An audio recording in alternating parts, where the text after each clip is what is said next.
Boyd drew his gun with his left hand and fired.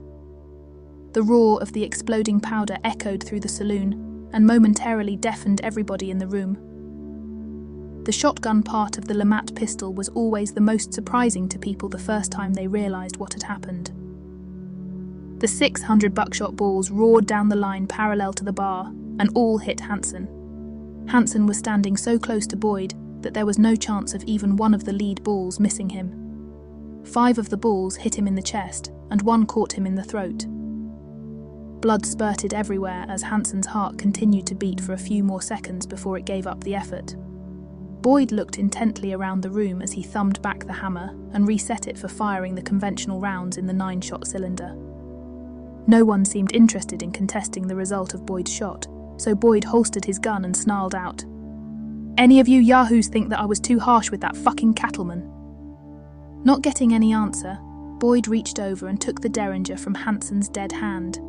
He dropped the little gun in his vest pocket and pulled Hansen's army Colt from its holster and stuffed it behind his belt. He then used his Bowie knife to cut open Hansen's shirt and lifted the man's money belt from around his waist. Boyd's last comment as he stalked from the saloon was to the bartender, "Have your swamper clean up this mess of shit.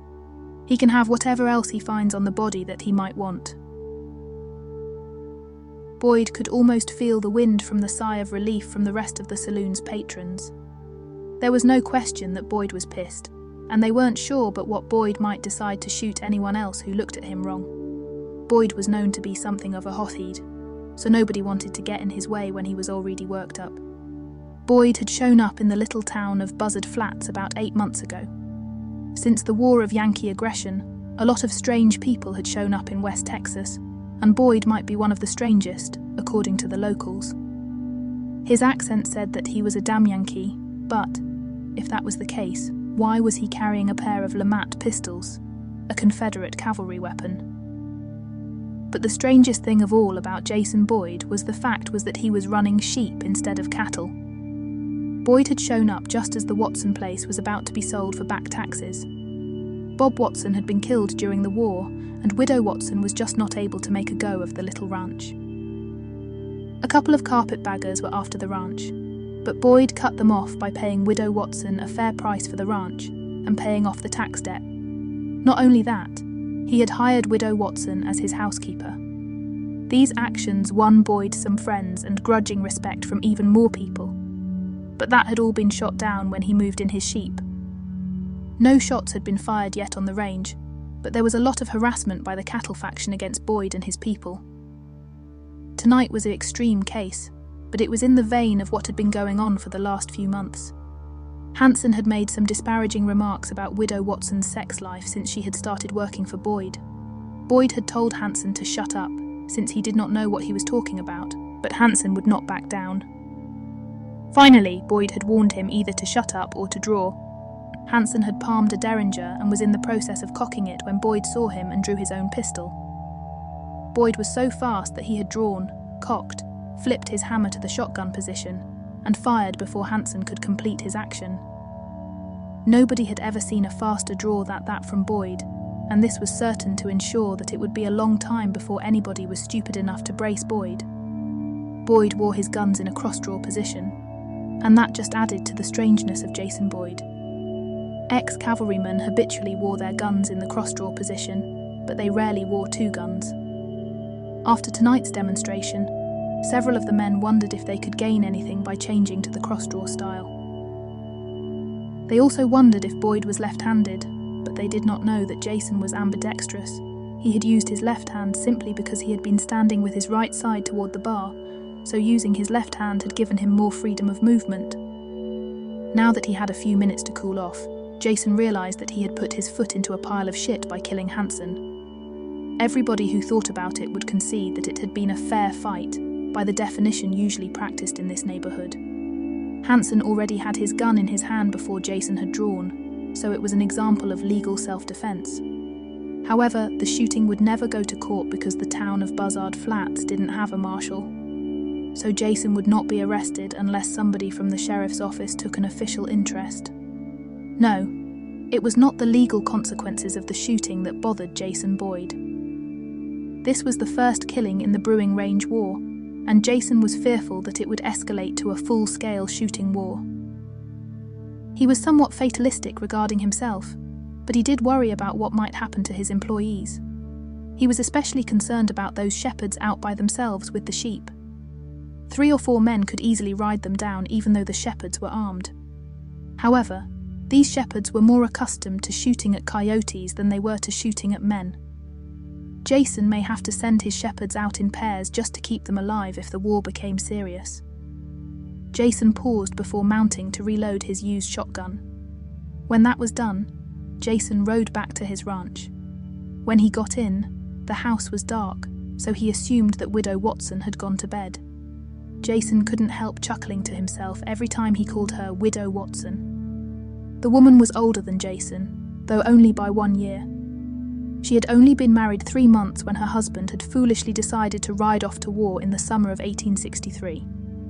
It was now 1872, and things had gone to hell in a handbasket for Janet Watson. During the war, she had managed to get by simply because there had been a market for beef, and the ranch had been prosperous before her husband left. However, the economy had gone to pot at the end of the war, and she had not been able to manage the ranch properly. It was not that she was stupid, it was just that with no money available and rustlers running wild, she lost money so fast that she could not keep her head above the economic waters. The arrival of Jason Boyd had been a godsend as far as Janet was concerned. The offer of a job as housekeeper with no strings attached had just added to her salvation. She had nothing but gratitude for Jason, but she did long for some romance to return to her life. Jason was now familiar enough with the house that he did not need added light as he made his way to his room and bed. The temperature was rather warm this night, so Jason simply stripped off all of his clothes and flopped down on his bed. He was awakened the next morning by the smell of coffee brewing. He smiled and got ready for breakfast. Janet was in the kitchen preparing the usual breakfast of fried eggs, grits, ham and biscuits. She had everything ready by the time Jason got there. She turned to look at him and was pleased to note that he had followed his usual habit of shaving before breakfast. She chided herself when she thought of the pleasure of rubbing her cheek against his. Her husband had been careless about shaving and had often scratched her face with his bristly beard. And they ate together just as they would if they had been married, and Janet especially enjoyed these occasions. When they finished eating, Jason thanked her for an enjoyable breakfast and told her that he would probably be on the North Range most of the day, lasting through lunch. Janet said that she could fix him a couple of ham sandwiches with butter and her freshly baked bread. Jason's mouth began to water, just thinking of the treat she was fixing for him. He thanked her for the sandwiches and left for the North Range. At the moment, Jason did not have enough sheep to put a heavy load on the range that had originally been part of the ranch. He wanted to expand his operation, so he hoped to buy one of the adjacent ranches within the next year or so. If he could time it right, he probably could pick up the property for the taxes at auction, but he would have to contend with the local carpetbaggers. Fortunately, they had more ambition than cash, so Jason stood a good chance of getting the property. He might have been reluctant to see the current owners lose everything that way, but they were the noisiest complainers about the sheep and were constantly giving him a hard time. Jason rode toward the camp where his shepherd should be, and he was nearly there when he heard gunfire. He immediately picked up speed and rode as fast as he safely could toward the sound of fighting. There he found the lone shepherd under siege from 3 men. They really did not know what they were doing because they were sitting on their horses and shooting at the shepherd with their colts. They were too far away to have much chance of hitting the shepherd except by accident. Nevertheless, Jason was not going to put up with this sort of thing, so he reverted to his cavalry training and planned to charge the 3 men who were not keeping an adequate lookout for reinforcements for the shepherd. Jason didn't care whether or not he killed any of the men, he just wanted to drive them away. Therefore, Jason drew his pistol in his right hand and charged the 3 men. He waited until he had gotten close enough to do some real damage before he started shooting. He had 10 shots in each pistol, 9 bullets and 1 shotgun load. By carrying his guns at his waist, he was not worried about accidents with his guns, so he was able to charge every cylinder. None of the men saw him before he fired his first shot. That one missed, but his second shot caught a man in the upper arm and shattered the bone. the man was going to lose his arm or his life, depending on how good a doctor he could find. Jason's next 2 shots also missed, but his next shot after that hit a man in the torso. It was impossible to tell how serious the wound was, but it was enough to knock the man from his horse. The third man panicked at this point and rode off, leaving his friends behind. Jason reined in and dismounted to look at the man lying on the ground. He was dead. The bullet had severed his spine. Jason was shooting a version of the minié ball, so he had more penetrating power than the conventional ball. The man with the shattered arm was in danger of bleeding to death, so Jason fashioned a tourniquet for him and sent him on his way back to his employer's ranch. When that was done, Jason went to check on his shepherd. "José, are you okay?" "Si, patron. They never came close to hitting me. They were such bad shots that I wonder if they were drunk." "Well, I came out to warn you that we may start to have this kind of trouble. I was thinking that I should send Manuel out to stay with you so that you would have some backup. I am very happy that you were not hurt by their stupidity. Is there anything that I should look into now that I am here?" "No, patron. Everything is fine now that you have driven off those fools." "Okay, I'll head back to the ranch house. Expect Manuel sometime this afternoon. And don't be afraid to shoot at somebody who shoots at you. Take care, and I'll see you later." Jason rode back to the ranch, and he ate his sandwiches on the way. He sure as hell was not going to let them go to waste. They were too good for that. When he arrived, he looked up Manuel and sent him out to join José. Arturo, the foreman, was off on an errand, so he would have to be informed of the change in plans when he returned. Jason went into the house and found that Janet had already started peeling potatoes for the night's supper. He stopped to talk to her for a while before he went into his office to take care of some paperwork. He finished the paperwork sooner than he expected, so he went back into the kitchen to talk to Janet while she worked on supper. Except for breakfast, she generally fed 6 to 8 men at a meal, so she spent a lot of time working in the kitchen. Every chance he had, Jason spent some time just talking to Janet. He felt that she would feel ignored if he didn't spend the time with her. As it happened, Jason enjoyed these conversations as much as Janet did. Suddenly, Hector burst into the room. "Patron! Patron! Por favor! We are under attack!" Jason jumped up and grabbed his pistol belt and his Henry rifle. The 2 men ran out the door to find some Anglos riding around like Comanches and shooting at virtually everything that moved. The shepherds normally did not carry guns, and they were huddled anywhere that they could find shelter. Jason's fuse hit the dynamite with that situation and started firing his Henry at their horses. The horses were such big targets that it was easy to hit them, and many went down under Jason's onslaught.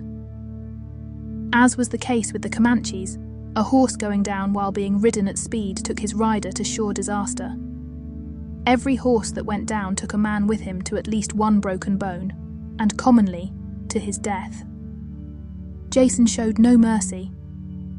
Finally, 2 of the cowboys got smart and rode away, leaving behind their companions to whatever fate had in store for them. Jason looked at the brand on the horses and saw that they were from the Circle R, the same ranch that had employed Hansen.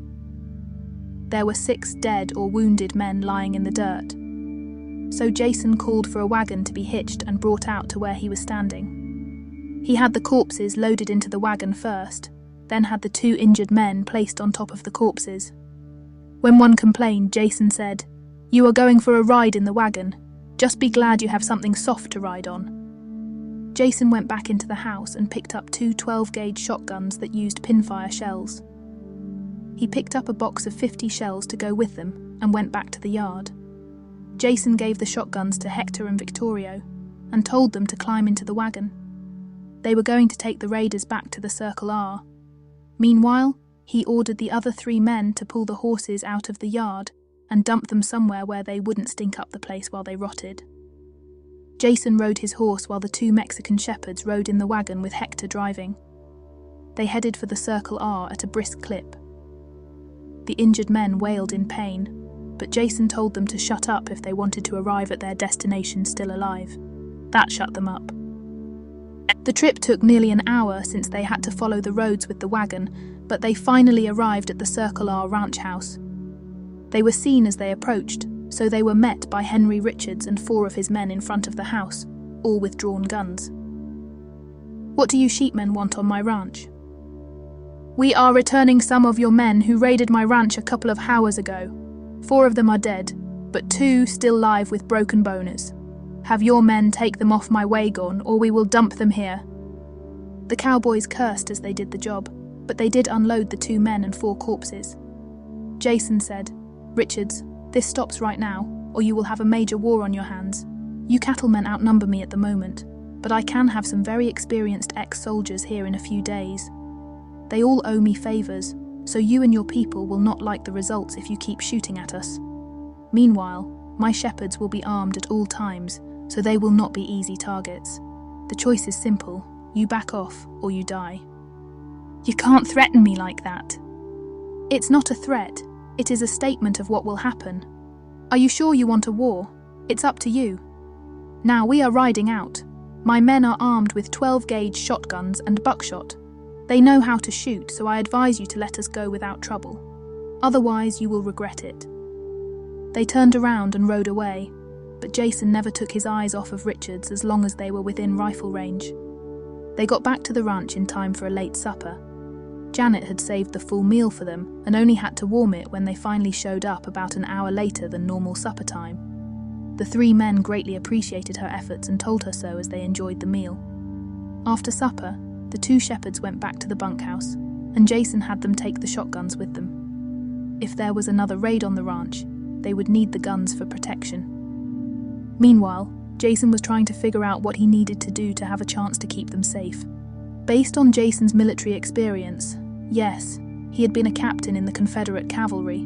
There was no way that they could withstand a raid from all of the combined cattlemen in the immediate neighborhood.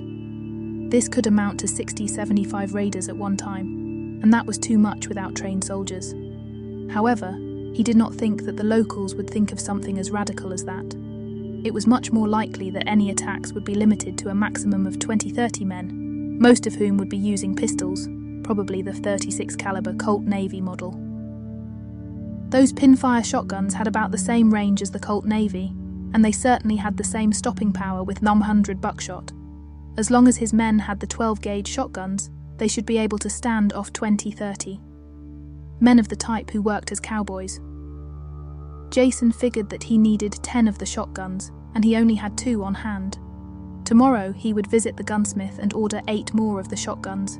He had enough money to pay for them, but the question was whether or not they would arrive in time to do him and his men any good.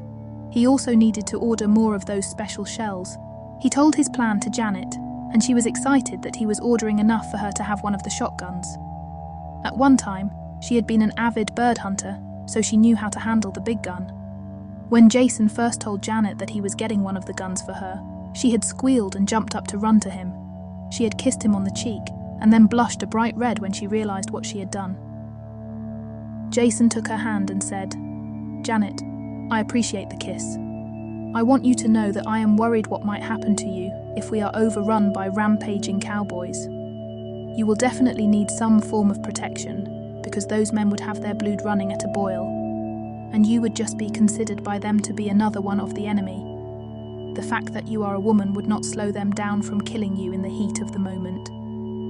Failing that, because you are a woman, they would undoubtedly treat you as a spoil of war and assault you, possibly to your death. Therefore, I want to provide you with as much protection as I can. In fact, if you feel that you are in too much danger by being here, I would understand if you wanted to leave. I could give you 3 months' wages as severance pay and write you a strong letter of recommendation. Let me know any time you decide that you must go, though I would sorely hate to lose you." "Oh, Jason, you are a darling man to be so concerned about me. I have no intention of leaving. You will be surprised when I show you just how well I can shoot a shotgun, even one as heavy as a 12-gauge. I am not afraid, and I want to help you just as you helped me when I was in a very difficult spot." "Thank you, Janet. Your spirit lifts mine. I am sure that we will come through this foolishness in good shape with you to back me." They talked well into the night about many things, not just the defense of the ranch. By the time they were ready to shut down for bed, each one went to his or her room thinking what a delightful mate the other one would make. Both were not sure how the other one felt, though. Each one was scared of saying the wrong thing and driving the other one away. Something was needed to get them to move toward each other. The next morning after breakfast, Jason rode into Buzzard Flats to see the gunsmith. He was also from back east, New York City to be exact, so he was completely neutral on the sheep versus cattle controversy. Therefore, he was willing to order the guns and ammunition that Jason wanted without any thought, except of the nice profit he was going to make from selling that many guns with so little effort on his part. He said that now that the railroad had come to town, they could expect delivery in about 3 weeks. He would send the order by telegram that very morning. Jason gave him a deposit against the order and left for home. Jason was not paying attention the way he should have been, considering the current circumstances, so he was caught completely by surprise when a bullet grazed his skull and knocked him from his horse. Jason was knocked unconscious, either from the bullet or from the fall, but his loss of consciousness did not last long, and that was a good thing. Jason was just regaining his senses when he saw a man riding toward him carrying a Mississippi rifle, a single-shot muzzle loader. The man must have been sure that Jason was dead, and that would have been a reasonable assumption, considering how much blood was pouring from Jason's wound. Fortunately for Jason, though there was a lot of blood, none of it had run into his eyes, so his vision was not impaired. The man riding toward Jason was very careless too, because there was smoke coming from his rifle barrel, indicating that he had not reloaded it yet. He was holding his rifle in his right hand and his reins in his left hand, so he was obviously not in a position to draw his Colt with any ease. Jason let the man get very close, and then rolled over to a good shooting position while simultaneously drawing his LeMat with his right hand. The movement was so fast that the man on the horse had no chance to react before Jason cocked and fired. Jason's bullet caught the man high in the chest and knocked him backwards off his horse. The rifle went flying and the man broke his neck when he hit the ground, head first. Jason's head hurt like bloody hell, but he was able to bandage the wound after a fashion with his bandana, so the blood finally clotted. He struggled to get the man back across his saddle and tied him there before mounting his own horse for the ride home. It was a damned good thing that Jason met no more potential assassins before he got home, because he was barely able to stay in the saddle by the time he got there. Jesus was the first one to spot Jason as he rode in. He ran to his boss and was full of questions, none of which were answered. Jason was beyond talking by then and more fell than dismounted as he got off his horse. Hector showed up about this time and helped to get Jason into the kitchen where Janet saw him. She nearly fainted when she saw Jason, but pulled herself together quickly enough to order the men to carry Jason to his bed. Meanwhile, she gathered up the things that she would need to work on the wound before following the men to Jason's bed. By the time she got there, the men had pulled off his boots and had him lying on his back in the bed. Janet sent the men out because they were getting in the way as they tried to be helpful. She told them to take care of Jason's horse and whatever else she could think of to get rid of them. When they were gone, she dipped a clean cloth into a pan of warm water she had brought with her and began to try to soften the blood clot on his head so that she could get the bandana off and out of the way. There was quite a bit of work involved in that job, and she had to get some more cloths and some more water from the kitchen before she had been able to accomplish what she needed to do. The wound was deep, but it had not broken the bone of Jason's skull, so he was not in danger from anything but bleeding too much and/or getting an infection. Janet had managed to clean the wound, first with warm water and then with cheap whiskey that was used only for disinfecting wounds. It was a messy job from all of the blood that flowed, but she was able to sew up the wound. Jason was going to have a spectacular scar when it healed, but Janet was determined that he would live through the incident. She wound a clean bandage around his head and ignored the additional blood that flowed. She couldn't do anything about that, and it should clot before he lost too much more blood. Okay, now for the hard part. Janet had to get his clothes off so that he could lie comfortably in bed. It was a real struggle to get his shirt off without causing him any more injury to his wound, but she managed after giving up at last and simply cutting the shirt away. She removed his money belt, but that was an easy job. His pants offered a challenge. Janet had once had a husband, so she was fully aware of what she would encounter when she pulled his pants off. She removed his gun belt and the knife from its sheath. Then, Time to cross the Rubicon. She loosened his belt and opened his fly. There was a lot of moving back and forth between his waist and his feet as she alternately pulled a little bit on his pants legs and lifted his hips until she had worked his pants off and tossed them aside. Jason's socks had come off when his boots came off, so he was now lying on his back in all of his naked glory. Janet could not help admiring his physique in general, but she especially admired his penis. It seemed large to her, and though she didn't know what to call it, she could see that he was circumcised. She could see that Jason had an excellent tool. The question was, did he know how to use it properly? Well, she would probably never know for sure, but she certainly had plenty of material for her masturbation fantasies. Janet covered him to his waist with a light sheet, then decided that was foolish in this hot weather. She tossed the sheet to the foot of the bed and simply sat, staring at Jason until it was past time for her to start fixing lunch for the men. Janet apologized to the men that lunch was so light and made up of leftovers, but she said that she had spent so much time with Jason that she had not had time to do any cooking. She would try to make up for that at supper. All of the men had a deep regard for Jason, and they knew of his condition when he arrived at the ranch, so they did not question her about why it had taken her so long to take care of him. She quickly cleaned up after lunch and hurried back to check on Jason. He had not moved, and she began to worry about him. Janet had no more medical knowledge than did the average woman of the era, so she did not know what she might do to help him. She knew of head injuries and how tricky they could be, so she was afraid to do more than she had done. At least the bleeding had stopped before she had left to fix lunch, so that was not something she had to worry about. Jason looked like he was simply asleep, so maybe that was the best thing for him right then. Anyway, she just returned to watching him, but she could not help spending a lot of that time staring at his penis and scrotum. A couple of times during that afternoon, she did hear him groan a little bit, so maybe that was a good sign. He actually stirred his legs a little on 3 occasions before she had to go start supper. She threw a light towel across his groin before she left, just in case he regained consciousness. She did not want to embarrass him, though there was going to be a time pretty soon when they both would be embarrassed. She didn't know what to do about it, but he eventually was going to have to use the chamber pot. That evening, Janet was beginning to worry about Jason staying unconscious so long. She had some time to pause during the supper cooking cycle, so she warmed up some both and took it in to feed to Jason if she could get him to wake up enough to handle swallowing safely. She figured that he was going to need food to replace all of that blood he had lost, so she better get him started back to eating as soon as possible. Jason was beginning to wake up on his own, so Janet didn't have any trouble getting him into swallowing condition. She left the towel across his groin and spread another across his chest to act as a bib. He ate the broth slowly, but he did manage to get the whole bowl full down, so Janet felt like they had accomplished something good. She had to leave him to work on the rest of the supper, so he nodded off to a more normal sleep as she left.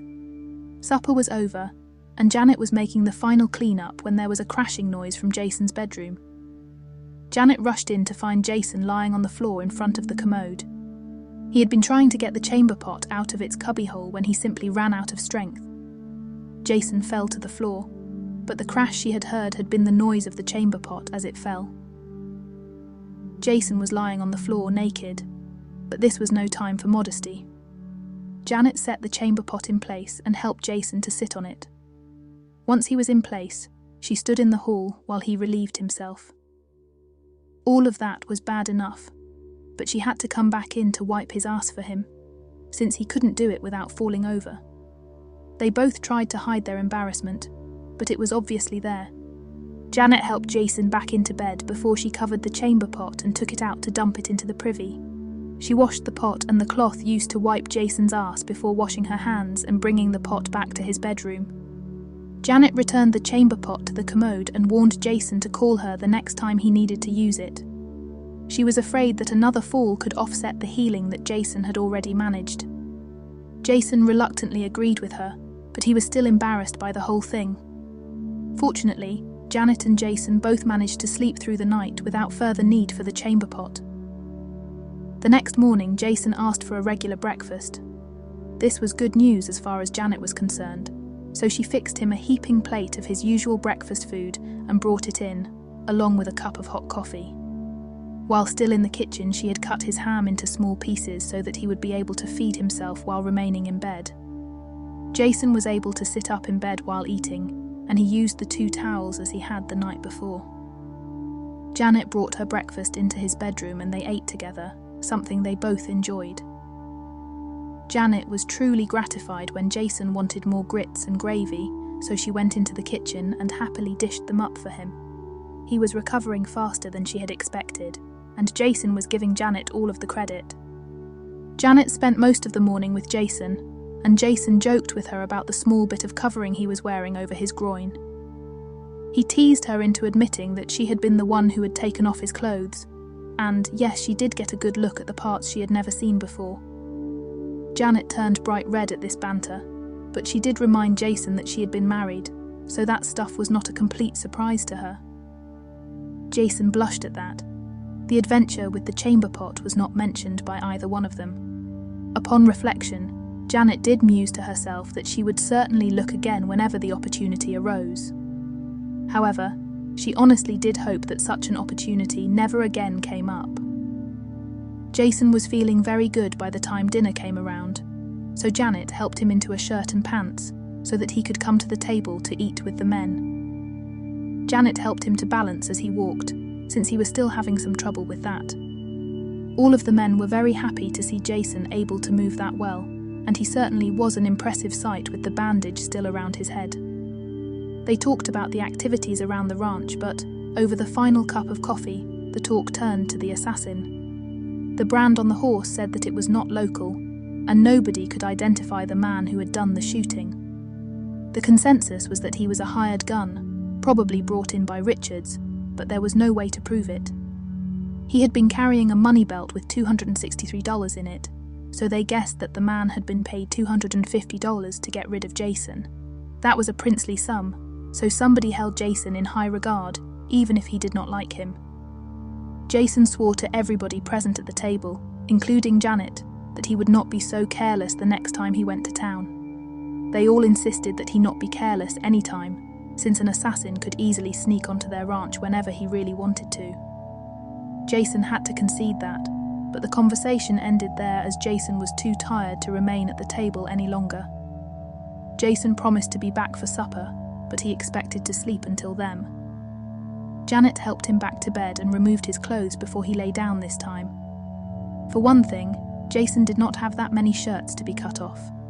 Plus, Janet did want the opportunity to see Jason's tool before he lay down and was covered by the towel. Janet was developing a real fixation on Jason's penis, and she was looking for an opportunity to take it in hand. She figured that was the closest she could ever get to it, but she really found herself wanting to hold him. She had not actually gotten that far yet, but she was close to wanting to jack him off. Janet was already beginning to think of herself as a wanton slut for thinking that kind of thought, but she found that she did not care. The thought of holding his penis was just too delicious to abandon. Janet was sitting with Jason after supper, and he was resting in bed after the strain of going to the supper table. He was back to wearing only the small towel over his crotch, and Janet had pulled her chair beside his bed. She was sitting so that she was facing that fascinating towel. She stared at it whenever she was not looking at Jason's face, and she found herself looking at the towel most of the time. After he had rested for about an hour, Jason would have had to be blind not to see where most of Janet's attention was directed. Jason was now recovered enough that he had some blood to spare, so there was no doubt about where this surplus blood was directed. Janet was both shocked and amused as she saw the towel began to tent over Jason's swelling cock. As a widow, she had no doubts as to what was causing the tent to form. Some casual remark by Jason was enough to trigger her into kissing him on the lips. This was a big deal at that time, and Jason reacted as any male would. He wrapped his arms around Janet's neck and returned the kiss. Not only that, the speed of Jason's erectile expansion increased remarkably. He had gotten so hard that he was showing a lot of pubic hair around the edges of the towel, and, from the proper angle, a lot of his scrotum was showing too. Both Janet and Jason got into the kiss with more passion, and soon their tongues were dueling. By this time, Janet's nipples were also hardened, so that they were readily visible as they poked at the confines of her dress. Jason slid his right hand from around her neck and shoulders to the side of her breast. Janet made no effort to brush his hand away, so he got more bold and cupped her tit in his whole hand, with her nipple pressing into his palm. He began to knead her tit gently, and the kiss continued. Janet's senses became overloaded at this, and she broke loose from Jason's embrace long enough to stand up and to pull her dress over her head. Now she was even more bare than Jason, but not for long. She brushed the towel away with one sweep of her hand so that she could see how it looked now, and her effort was justified. His erect cock stood up a good 7 inches, and its girth had increased to nearly 2 inches in diameter. This far exceeded anything that her former husband could have done, so she nearly fainted in ecstasy at the sight. She returned to the kiss and made sure that Jason's hand had returned to kneading her tit. When she was sure of that, she finally grasped his erect cock in her hand. At first, Janet just revelled in finally holding it, but she began to slide her hand up and down its length without really thinking of what she was doing. After only a few minutes, she noted the friction because the surface of his cock was so dry that she realised that some sort of lubricant was required. An inspiration struck Janet, and she wiped her hand across her sopping wet pussy to pick up some lubricant. Now she was properly equipped to rub Jason's cock without hurting him. Meanwhile, Jason stopped the kiss and moved his lips to her left nipple, since her right nipple was fully occupied with the movement of his hand. Jason sucked and Janet pumped. The two worked in some sort of synchronicity, and they both began to approach orgasm at the same time. Other than masturbation, Janet had no sexual stimulation for nearly 10 years, and Jason had pretty much the same thing, except for an occasional toss with a saloon whore and some masturbation. Thus, they were both easily brought to the peak of excitement with a relatively small amount of stimulation. Jason was bringing Janet to a shuddering climax, simply because it had been so long since a man had touched her at these strategic points. When his ministrations were combined with the jacking off she was doing for Jason, the effect on her mind was well-nigh unbelievable. Janet first began to pant, and then she began to moan as she got closer and closer to her orgasm. Meanwhile, Jason had never received this kind of passion from a saloon whore, and he was moving toward his climax as fast as Janet was. Finally, they came at the same time, Janet with a moan and Jason with a grunt, but both were expressions of complete ecstasy. This was the first time either one had an orgasm approaching this magnitude without penetration, and they both were in awe of the experience. Janet almost slid off her chair onto the floor as she relaxed after her orgasm, but she did manage to retain enough control to make it into the bed with Jason before she went to sleep. She had her head on his chest and her hand on his deflating cock as she slipped into dreamland. And it really was a dreamland, where she and Jason spent their whole time fucking. Jason too was exhausted, so he went to sleep about as fast as Janet. Neither one paid any attention to the semen that Jason had sprayed around on his chest in the bed. That was a minor detail that could be attended to later. Jason woke up first, but he did not have to wait long for Janet to join him. They kissed and caressed each other for close to an hour. Jason's subconscious had been working full blast during this period, so he knew exactly what he was doing when he paused in the kisses and caresses to ask, "Darling Janet, will you marry me?" He was surprised when all Janet said was a matter of fact. Yes. She had been thinking exactly the same thing, so she answered as if she were still talking to herself in her own mind. There was a delay while Janet's exhausted and distracted brain processed what Jason and she had said. That was when she practically exploded with kisses and hugs as she said, "Of course I will marry you, you're wonderful man." Things got back to some semblance of normality when, in the process of her enthusiastic reaction, Janet accidentally bumped Jason's wound and he grunted in pain. She jumped back and began to cry. Jason had to work hard to calm her down and convince her that she had not done him any serious damage. Of course, the crying was a part of her emotional reaction to the recent sexual climax and Jason's proposal of marriage. Janet said, "I will move in here with you tomorrow. This room is the largest in the house, so it seems to me like it is the obvious one to be our bedroom." "But darling Janet, don't you want to get married first?" "Darling Jason, We are already married as far as I am concerned. We can have a marriage just like most folks around here have.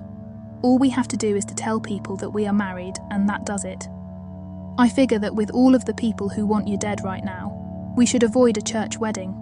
We can do that if you want to later on when things have settled down. I don't care, honey. As far as I am concerned, I think that we are married. Now, do you think that we could do something about that? Janet was all for it and rolled over on her back. Jason climbed between her legs and nearly fainted. Damn it, honey. I can't stand the headache when I bend over like this. Can I lie down and you get on top of me? Of course, darling. I'll do whatever you want me to do. Just name it. Jason lay down on his back, and his cock poked the air. Janet climbed over his body and settled her pussy down over Jason's cock. Janet opened her pussy lips and Jason aimed his cock at the proper place. This was her first time in this position, and she was not sure just how to manage it. Jason told her to lower herself slowly, to give him plenty of time to get lined up, and that was what she did. Janet was as thrilled as a virgin as she felt Jason's cockhead penetrate her cunt for the first time. He was so much bigger around than her husband had been, so she was being stretched more than she ever had been before. She settled slowly down on his cock, spreading her cunt to what seemed like fantastic limits. She got it in about 1.5 inches, and the head was now past the outer muscle ring. This caused her to feel a relaxation on the stretching of that ring, and she felt great relief. The relief was all out of proportion to the actual change in size, but Janet was still happy with the change. She paused for a few seconds to gather herself before she tried to slide farther down on his cock. She made about 1/2 inch of additional penetration and stopped as the friction built up too much. Oh darling, what do I do now? I am hung up with a dry spot and it hurts to try to go any farther. Okay, honey, just back up a little bit. You don't have to pull up very far, just enough to get some more liquid down where we need it. You mean like this? Janet raised her body enough to make his cock slide backwards as if he were pulling out. She stopped after about 1/2 inch of retraction and started to push back down. This time, his cock slid in about 3 more inches before Janet felt the seizing effect of a lack of lubricant. Without asking, she pulled back a little and pushed down, again. This time, she bottomed out on Jason's pubic bone. The unexpected pressure on her clit was so surprising and felt so good that she almost screamed in pleasure. Oh darling, you are completely inside me. I have never felt anything like this. It feels so good that I may never move again. I have never felt so full. I hope it always feels like this. Janet began to bob up and down on Jason's cock, and it felt even better than it had before she started moving. At this point she was on her feet, but she quickly tired, so she paused in her fucking motions while she shifted to her knees as her main support. Jason found one of the great advantages of this position when he reached up and began to play with Janet's tits and nipples. She was sitting nearly straight up, so there was no chance that he could reach her with his lips. But he was doing a great job with his fingers. He gently pinched her nipples and rolled them back and forth between his thumbs and first 2 fingers.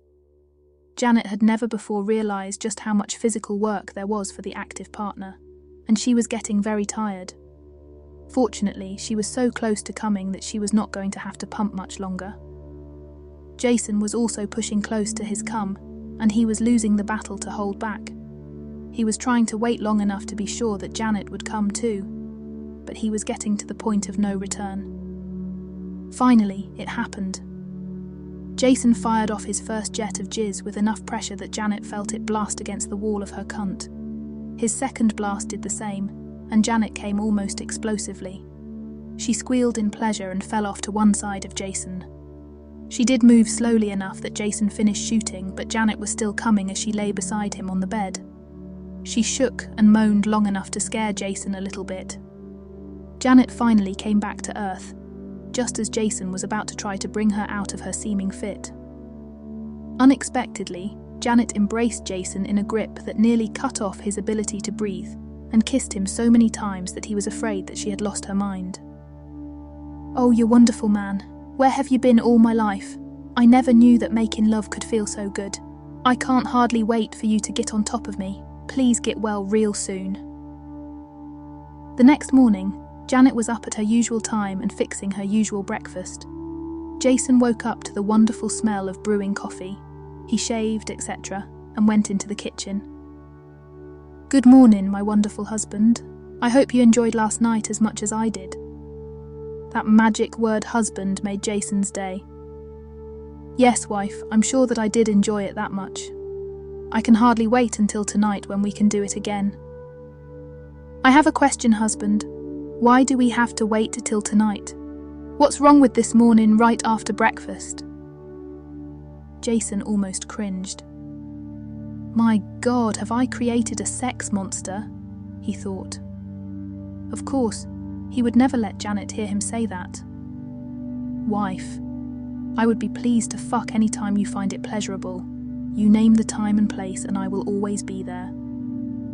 Janet laughed and said, "Well, let's start out in our bed. As for the time, let's make it for just after I clean up from breakfast." "Well, if you want to hold off that long, I guess I can hold it until then. But it is going to be very difficult." Janet laughed again and flipped her skirt up high enough to show off her bare ass. That might have been a bad move if Jason had been over his wound, but he was still too weak to take advantage of the fact that women never wore underwear in this era. They ate their usual breakfast, and Janet did a cursory clean-up of the kitchen before following Jason into the bedroom. She was naked by the time she got there, and she was pleased to see that Jason was naked and lying on his back in the bed. His rampant cock made it certain what he was thinking of. Janet had been thinking of fucking all through breakfast, so she was plenty wet by the time she climbed over Jason.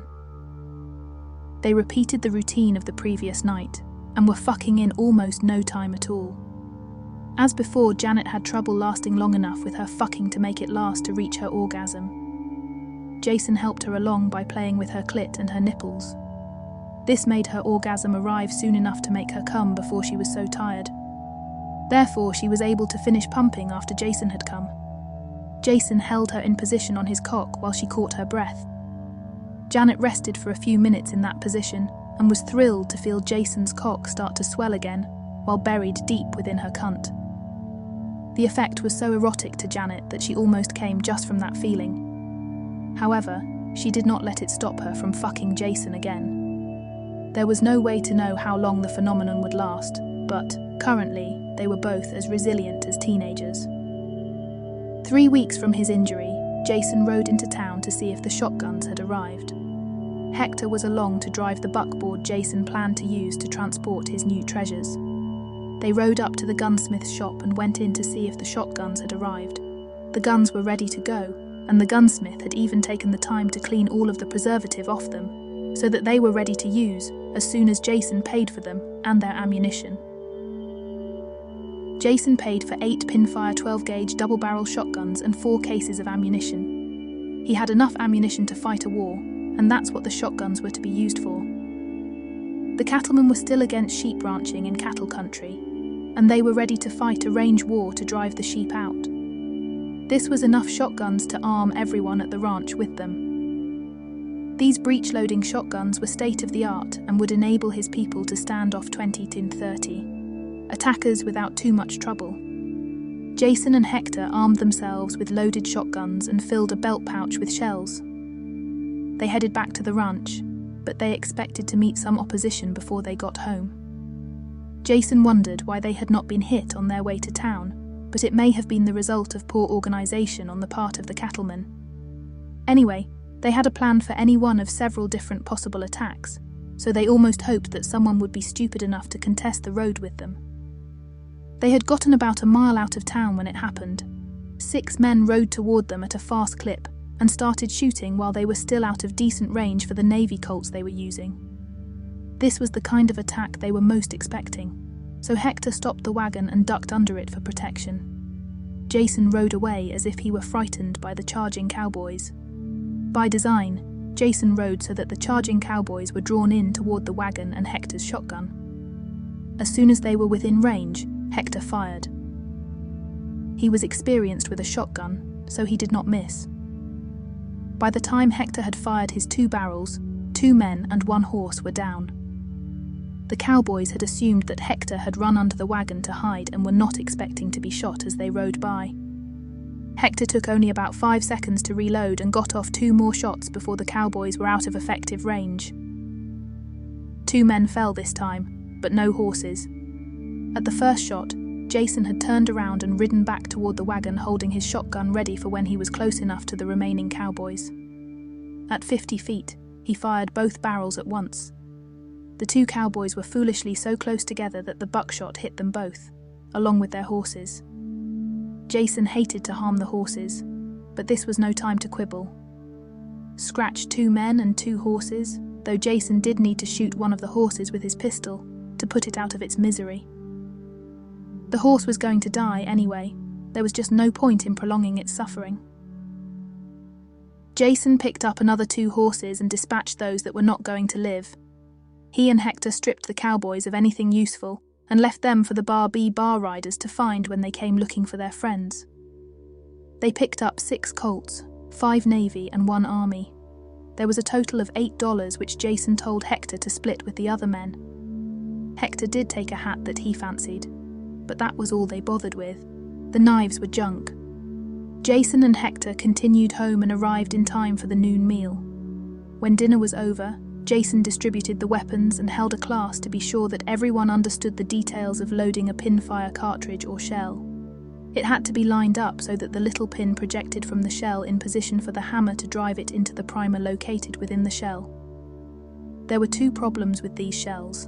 They had to be aligned properly for the hammer to hit the pin, and the pins had a tendency to break off if they were handled too roughly. A shell without a pin was useless, so they had to keep that in mind when handling the shells.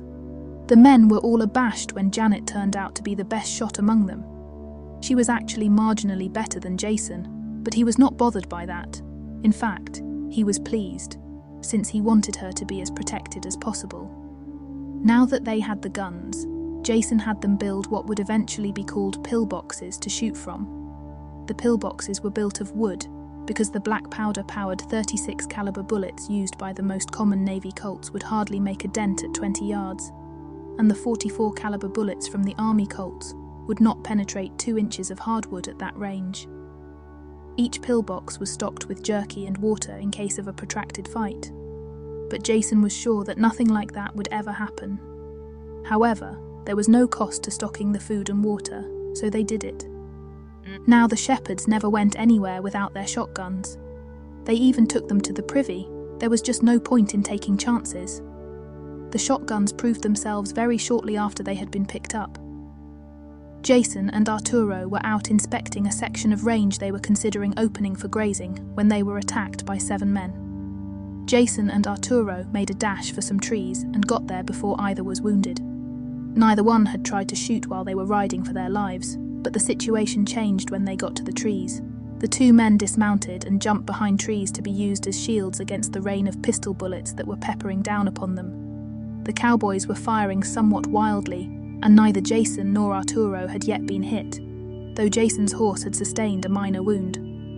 Those .36 caliber Navy Colts just did not have the power to do much damage beyond about 50 feet. Nevertheless, a lucky shot could be fatal, so there was no point in taking foolish chances. As soon as the cowboys closed to within 30 yards, Jason and Arturo began firing. The buckshot was not much more effective at that range than were the Navy Colts, when one talked about a single ball, but when so many were coming at you at the same time, you had to take cover. One of the cowboys was wounded, and another was killed by the first shots from the 2 men sheltering among the trees. That caused the cowboys to swerve off and ride out of range. However, they had no intention of giving up so easily. One of the men even holstered his Colt and pulled out his Henry rifle. Now, if the man was a decent shot, that Henry could be a distinct danger. The man with the rifle was also smart enough to dismount and lie down on the ground to establish as stable a firing position as he could manage. His first shot showed that he was a force to be reckoned with as his bullet struck the tree only an inch from Arturo's nose. Arturo did not have a rifle with him, but Jason did have his Henry in his scabbard on the horse. The question was whether or not he could reach the rifle before he was shot. A second round from the cowboys, Henry answered that question most emphatically. That guy was just too good a shot to take the chance on retrieving the rifle. Fortunately, there was an alternative. If Arturo could keep the cowboys' attention long enough, Jason might be able to sneak around behind them and take them from behind at close range, even close enough for his LeMat pistols. Jason related his plan to Arturo in tense whispers, then fired off 2 quick shots with his shotgun to confuse the situation further. Jason reloaded his shotgun and left it for Arturo to use, along with his ammunition pouch. Arturo planned to move around a bit to give the impression that Jason was still there. The shotgun was just too awkward for Jason to carry on his undercover attack, so he was forced to count on his pistols. They had served him well during the war, and he had no doubt that they would continue to do so for some time to come. Jason started out by slipping back deeper into the woods before turning to his right to try to flank the cowboys. There was a shallow, dry wash that Jason was able to follow in the second part of his journey. It was only about 2 feet deep, but there was enough brush growing along its edge that Jason was concealed as he ran, crouched over, until he was even with the line of cowboys as they hunkered down behind rocks and bushes. Jason drew the pistol from his right side holster and lay down on the bank of the dry wash. He held the pistol in both hands as he carefully lined up his shot. He had taken aim at a cowboy about 30 yards away and waited for Arturo to shoot again. Jason fired as soon as he heard the boom of the shotgun. This way, it would be difficult for the strung-out men to tell where the fatal bullet had come from. Jason hit his man high up on his side, and the Minié ball ploughed into the cowboy's ribcage and made one hell of an internal mess. It took a few minutes for the man to die, but die he did. Jason froze after firing the shot and hoped that the slight breeze would blow the powder smoke away before anybody noticed it. It did, and they didn't, so Jason was not yet a target. He felt secure enough to try the same trick at Arturo's next shot, so he lined up his aim on a man about 25 yards away this time. Arturo fired and Jason fired. The 2 shots came so close together that Jason's shot went unnoticed again.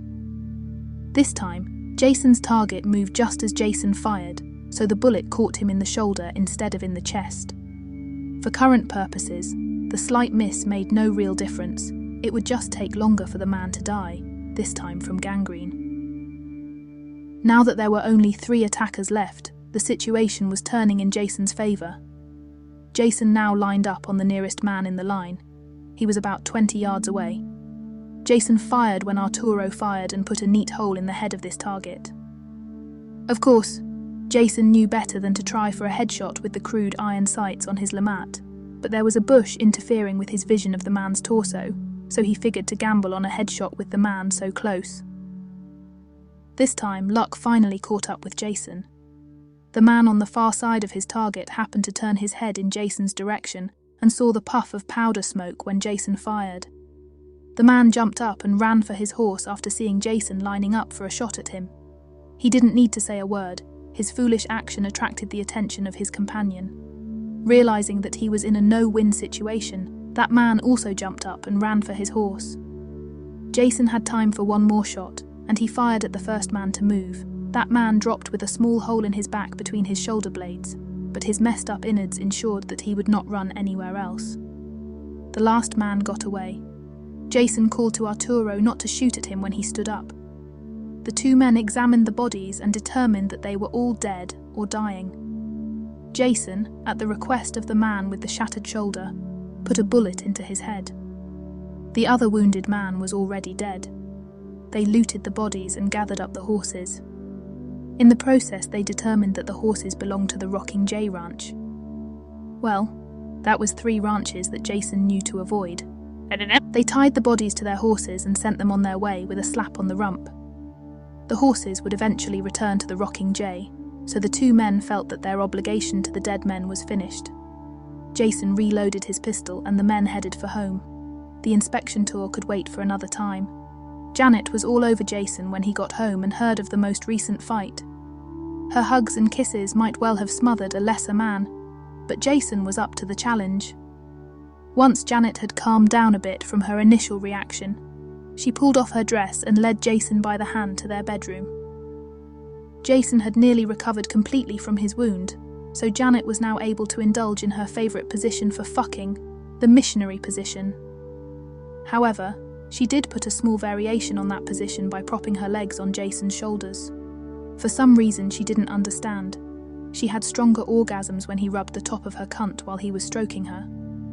This did cut down on the contact with her clit, but she felt that this was an ample compromise, especially since Jason didn't complain. If she needed the extra stimulation, and she almost never did need it, she could rub around her clit with her fingers while the fucking was going on. Janet had her usual multiple orgasms, and Jason had his one giant one, so they were both quite happy with their arrangement. They would both have more orgasms after supper, so they were willing to settle for these at the moment. They didn't fuck every day because Jason was often gone during the daylight hours, but they did fuck every afternoon that he was home. These went with the sessions every evening before they went to sleep and the morning quickie most mornings. With all of this going on, it was hardly surprising that Janet was pregnant, though she didn't know it yet. Jason was concerned by the continuing raids by the Cattlemen. He had written to the county sheriff asking for the man to do something. He was so disgusted with the reply that he used it as toilet paper. The sheriff informed Jason that he could do nothing until a state law had been broken. Until then, there was no range war as far as he was concerned. Besides, those outstanding citizens he was accusing of causing trouble could not be responsible for the difficulties. Naturally, the sheriff had close ties with the Cattlemen, so there was little doubt where his sympathies lay. Jason could see that it was up to him to solve his own problems. Jason decided that the only way to defend his ranch from the Cattlemen was to go on the offensive.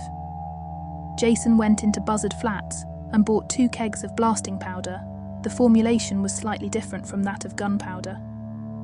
He also bought some fuse and said that he planned to blast some stubborn stumps when he was asked why he wanted those things. Men were still commonly blasting unwanted trees out of the way, so there was no reluctance to sell this stuff to him. Jason also bought 3 dozen metal cans for canning in 2 different sizes. Janet already had the hand-operated kitchen appliance for closing the cans. Cans had become popular for storing some food items, so this was again not an unusual purchase. Jason never raised an eyebrow with his purchases. When he got home, Jason proceeded to make his bombs and hand grenades. The large cans were too large and heavy to throw when they were filled with blasting powder, but the smaller cans made excellent hand grenades when they were filled with a combination of blasting powder and small rocks. A hole punched in the lid was used to let in the fuse, and it was sealed in place with paraffin wax. Jason left 10 seconds of fuse on the bombs and 5 seconds of fuse on the hand grenades. Each one was demonstrated to his people, and the show was spectacular. Jason's other preparation for war was to string barbed wire around the ranch complex so that riders could not come in to raid at their pleasure. Sure, the barbed wire could be cut, but that would slow down attackers enough for the defense to get ready. He put in the fence far enough from buildings that there was no way the average man could throw something from outside the fence and hit the house or another building. The final question was where to look for the additional men he needed. He had rethought his idea of calling in some of his old army acquaintances and had decided instead to ask his men if they knew of anybody who would be willing to join in the defense of the ranch. Once the war was over, these same men would be asked to join the staff as shepherds. Jason asked for 10 men, and his men said that they could easily recruit that many. Jason told them to go to it and have the new men report within 2 weeks. Meanwhile, Jason went to town to order more shotguns. This damned war was getting too expensive to continue much longer. Jason had bought a total of 18 new shotguns and several cases of expensive pinfire shells that he normally would not have needed just because of it. He was running low on ready cash, and he would not have a way to replenish his money supply until the following spring when they sold the wool they sheared. Then he would have plenty of money, but things could get close up until then. The new men started dribbling in, and Jason had to find ways to keep them busy while he waited for the new shotguns to be delivered. He decided to use the extra labour to put a fighting platform on top of his house. The main house was a single story with a conventional peaked roof. Jason decided to put up 2 platforms, one at each end of the roof. This part of Texas didn't get enough snow to worry about, so he only needed to have it strong enough to support several men. He had to admit that from a strictly aesthetic point of view, the rig was pretty silly, but it consisted of 2 platforms, each one 12 feet square, which were connected by a walkway 3 feet wide. There was a chest-high wall completely surrounding the structure that was 2 inches thick, made of hardwood so that it would stop bullets, and liberally supplied with loopholes for shooting through by a kneeling man. Access was by 2 ladders which were to be pulled up to the platforms when the house was under attack. These fighting platforms had several technical drawbacks, but they should do well enough for the kind of defense Jason expected to have to mount. For one thing, there probably would not be an extended siege. The psychology of the attackers and their weapons did not lend themselves to a drawn-out fight. Most likely, no raid would last more than 20-30 minutes. The new shotguns were finally delivered to the gunsmith, so Jason went in to pick them up. He took along Hector and 2 of the new men, half expecting another attack like the previous one. The 3 Mexicans rode in the wagon and Jason rode his horse. All 4 had shotguns, and Jason was also armed with his Henry rifle and 2 Lamat pistols. As before, they made it into town without being attacked, and they went directly to the gunsmith's shop. As on the previous occasion, the gunsmith had cleaned the shotguns so that they were ready to use if they were required. It took only a few minutes to load the wagon, and the gunsmith used the time to show Jason a new pistol that he had just gotten in. It was the S&W Russian 44, which used a metallic cartridge. Like most men of the day, Jason Boyd was fascinated by anything new in the way of handguns. The advantages of the new pistol over his Lamat were so obvious that Jason had to have a pair. He splurged and bought a pair with plenty of ammunition. The potential for quick reloading and for greater accuracy over his current pistols were the final selling points. The return home was almost a replay of the previous trip, except that there were more men involved. This time, there were 18 attackers and 4 defenders. The 18 attackers charged in as if some of them had cavalry experience. From the sound, Jason determined that they were using Navy Colts, which they began firing at 40 yards range. By this time, all 4 of the Mexicans were under the wagon with their shotguns ready to fire at Jason's command. Jason wanted to see what would happen to a charge when it had to face a volley from the shotguns, and this was the perfect chance for that experiment. This time, Jason was off his horse and standing behind the wagon with his shotgun also at the ready. The charging horsemen had reached the 25-yard distance when Jason shouted, "Fire!" All 5 shotguns roared, and the carnage was evident even through the cloud of powder smoke. 7 men and 3 horses were down with only 5 shots being fired. Before the cowboys could recover, Jason again shouted, "Fire!" This time, 5 men and 3 horses fell. The remaining cowboys scattered and the 4 Mexicans reloaded their shotguns. Jason didn't follow his own orders. Instead, he drew one of his new pistols and fired at a retreating horseman. The man fell with a bullet in his back, but that was the end of the shooting. Every living horseman was now out of range and riding as fast as he could go toward home. One of the downed horses had to be dispatched by a shot from Jason's pistol, but none of the rest, man or beast, was still alive. At close range in volley fire, those shotguns were pure murder. 3 of the dead horses wore the Bar B bar brand, and the remaining 3 were Circle R. They looted the dead men and horses before resuming their journey home. As soon as they got to the ranch, Janet ran out to greet them with a wave to the Mexicans and a soul-searing kiss for Jason. It was almost dinner time, so Janet was willing to wait until the afternoon before taking Jason to bed.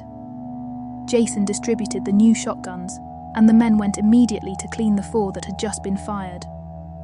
Black powder was murder on gun barrels if it was not cleared out of the barrel as soon as possible. One of the men took Jason's shotgun to clean it, but Jason cleaned his own pistol. After all, it was his new toy.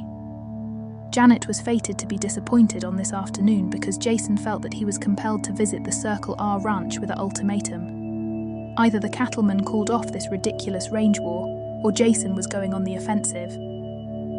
It was their choice, but they had to choose very damned soon. After the noon meal, Jason organised 10 of his men into a bodyguard to go with him to visit Henry Richards at the Circle R. Jason and his men rode up to the front of the Circle R ranch house with Jason carrying a large white flag. Only a blind man would miss seeing it. Henry Richards was standing on the veranda with a dozen of his men when Jason's entourage rode up. As his greeting, Richards snarled out, "What the hell do you want, you bastard?" "I'm here to tell you the facts of life, Richards. Either you and your friends call off this stupid range war, or I will go on the offensive. I must warn you that I have had a hell of a lot of Army cavalry experience, so you will be in for a big hurt. So far, I know that the Circle R, the Rocking J, and the Bar B Bar are my enemies. Any others will also feel my wrath if y'all don't back off. My people are well armed and they will show no quarter if you attack. Y'all can expect the same from us if we are forced to attack. This is my last warning. If y'all see me again, y'all can expect bullets to fly. That's it. Heed my warning or even more men are going to die." Richard spat at Jason and stalked back into his house. Jason ignored the insult, and he and his men rode away. Back home, they relaxed. Jason figured that it would take a day or two for the Cattlemen to meet and decide what they were going to do. Now, Janet grabbed Jason and they headed for bed. It turned out to be 3 days later before anything came of Jason's visit to the Circle R. It was time for the sheep to be moved to a new range, so Jason had sent 6 men to guard the sheep and shepherds as the move was made. Arturo was there, so Jason stayed at home just in case there was an attack while the place was less than fully staffed. As it turned out, the main house was ignored, and an attack was mounted on the sheep-moving detail. This time, the cowboys were waiting in ambush as the sheep and shepherds got close. Fortunately for Jason's men, the cowboys had not noticed that there were extra men with the drive. The battle was opened with pistol fire from the cowboys. Surprise was complete, since Arturo was not experienced enough to put out a point guard. One shepherd was killed and another was lightly wounded. Both of these men were the new hires, so they did not have the experience with previous attacks and were not as alert as they should have been. There were 5 cowboys involved in the ambush, and they were all using their Navy Colts. Arturo grasped the situation immediately and sent his 4 guards racing around to flank the cowboys. The cowboys were caught between Arturo and 2 shepherds, all armed with shotguns, and the 4 flanking guards who were also armed with shotguns. The battle was short and sharp. Arturo moved up with his men to get within shotgun range of the ambushers and engaged them as quickly as possible. His plan was to distract the cowboys so that they would not notice the flankers closing in on them. Who wouldn't be distracted by 3 shotguns firing as rapidly as possible at them? The cowboys made the mistake of firing as rapidly as the men with the shotguns, so that they had to stop to reload. Even if they only had to swap cylinders, this still took longer than it did to reload the shotguns, so it was not long before the cowboys were in more trouble than they realized. The flanking guards began shooting as soon as they were in position. A couple of the Mexicans had been in the army, so they knew what they were doing. They opened fire on the hapless cowboys from such an angle that everyone was hit by at least one of the buckshot. 2 were killed in the first volley, and the other 3 were eliminated with the second. The men reloaded their shotguns as they had been taught before reporting back to Arturo. Arturo congratulated the men and assigned 2 to replace the 2 casualties among the shepherds. The dead man was tied to his horse, and the wounded man took him back to the ranch house. That evening a funeral was held, and Jason promised to pay for a funeral mass in the man's hometown after the war was over. The wounded man was lucky with a simple flesh wound in his side. He was going to be sore and on light duty for a while, but Janet was able to clean the wound and sew it up so that the man was in no real danger. A little laudanum was enough to control his pain, and he lay down to sleep for the rest of the afternoon. Jason figured that this was a deliberate answer to his visit to the Circle R ranch a few days earlier. Okay, it was time to raid the Circle R. Jason's plan was to do more than some trivial damage. He decided to use one of his large bombs on the main house. That should get their attention. He didn't want a direct confrontation, since that could result in a lot of his men being killed. Instead, he wanted to make a night raid on the house and blow up an unoccupied section of the house while everybody was asleep. His 2 visits to the Circle R had given him a general layout of the house, so he knew where to place his bomb. Jason's men were so upset by the death of their friend that they would have massacred everyone at the Circle R if they were given the chance. Jason didn't want to go that far, but he was going to shoot Henry Richards if he had the chance. Jason had Arturo select 12 men to go with them, and he loaded a pack mule with 2 of the bombs and 6 of the hand grenades. Arturo made sure that each man had a pouch full of shells and a bottle of drinking water. They were ready to leave by 11 p.m. It took almost 2 hours to get to the Circle R main house because they were travelling at night, and the reduced visibility made it difficult for the horses to pick their way. They dismounted well back from the ranch house and slipped into shotgun range on foot. Once they were in position, Jason carried 2 of the bombs up to the house. He twisted the fuses together in an effort to make the bombs go off together. The fuses were damned unreliable, and he hoped to ensure that both bombs exploded by entwining the fuses. Jason placed the bombs on the veranda hard against the front wall of the parlour. He lit the fuses and ran like hell to a pre-selected safety spot. Jason had just got himself behind a watering trough when both bombs went off. The explosion was so loud that everybody was deaf for a little while. The wall was shattered for about 15 feet, and a fire started as a result of the explosion. The fire was actually extinguished when the roof fell in and smothered the incipient flames. This end of the house was a total loss. Jason's men stared at the destruction in awestruck fascination. It seemed like debris was still raining down minutes after the explosion. Somewhat startled at the destruction himself, Jason ordered his men back to their horses. He didn't think that any more destruction was necessary on this particular raid. Jason's men did not dispute his reasoning. They were still stunned by the effects of the explosion. None of them were really battle-hardened soldiers, so they had not realized just how destructive war could be. The whole trip home was spent talking about the results of the raid and speculation on what kind of retaliation they could expect from the enemy. Jason didn't know what to expect, except that he figured that there would be some sort of attack on his house in the very near future. Arturo was in agreement, and they planned on having a 24-hour guard posted around the house until the war was over. Arturo thought that a lookout up on the firing platform and a roving guard walking the grounds would probably be enough. Jason overruled him by saying that the roving guard should be comprised of 2 men. Arturo said that he would set that up as soon as they got back to the house. Janet had been on pins and needles the whole time Jason had been gone, so she was all over him the moment they got home. Jason was very tired, so there was a minimum of fucking and a maximum of cuddling that night. Nevertheless, Jason was back in the saddle for a quickie before breakfast. Janet had just discovered that she was pregnant, and she was now torn as she tried to make the decision on when to tell Jason the news. She just hoped that he was as happy as she was. Upon reflection, Janet decided that the best time to tell him would be during their session that afternoon. They were now on a full war footing, so Jason and Arturo assigned the men to specific jobs based on the type of attack. Counting Janet, Jason and Arturo, they had 20 men to defend the house and the sheep.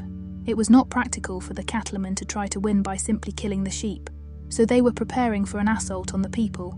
Nevertheless, Arturo assigned 6 men to stay with the sheep. That left 14 defenders at the house, and Jason figured that would be enough unless the Cattlemen could come up with cannon. Whatever form the attack took, Jason wanted to stay with Janet, so he asked Arturo to take charge of the shooting platform on the roof. Jason planned to stay inside the house with Janet. They both thought that the wire fence around the property was going to eliminate the need for the pillboxes. They split their remaining forces, assigning 7 to the roof firing platform with Arturo, and 7 with Jason inside the house. The hand grenades were assigned to the roof. They assumed that they could get more range from the hand grenades if they were thrown from the roof. An ammunition cache was installed on the roof. This consisted of a heavily walled box, large enough to hold a case of ammunition, and 24 hand grenades. If they needed more than that, they were probably dead anyway. A similar cache for the ammunition was installed within the house, but no hand grenades were assigned to the house. The explosion hazard was too great. Jason took the news of the impending birth with much more enthusiasm than Janet had expected. The only reservation Jason had was what the baby would do to their sex schedule. Janet said that her mother had told her that would never be a problem. They could continue to fuck right up to a few days before the scheduled date of the birth. That was a relief for Jason, and he went back to stroking into Janet with his fears relieved. They did start worrying about a midwife. There was a good chance that the Cattlemen would try to interfere with a local midwife just out of spite. Janet suggested a Mexican midwife, so Arturo was consulted. By the greatest good luck, Arturo's sister was a midwife, and he was sure that she would be willing to come to live at the ranch. This would relieve a lot of problems, including giving Janet some help with the baby after its birth. Jason asked Arturo to try to get his sister to join them. As expected, there was a major attack on the Boyd Ranch 3 days after the attack on the Circle R. This was more than just a raid, since there were 37 cowboys from the Circle R, the Rocking J, the Bar B Bar, and the Lazy M, plus the owners of each of the 4 ranches. The fight started with the attackers riding as close to the main house as they could get, and firing their pistols. The barbed wire fence was effective in keeping them far enough away that the pistols' bullets were either falling short or otherwise a total waste of ammunition. Finally, Henry Richards of the Circle R got smart and ordered one of his men to cut the wire and another to throw a rope over a fence post and pull the fence out of the way. That ripped out 3 posts and about 30 feet of fence.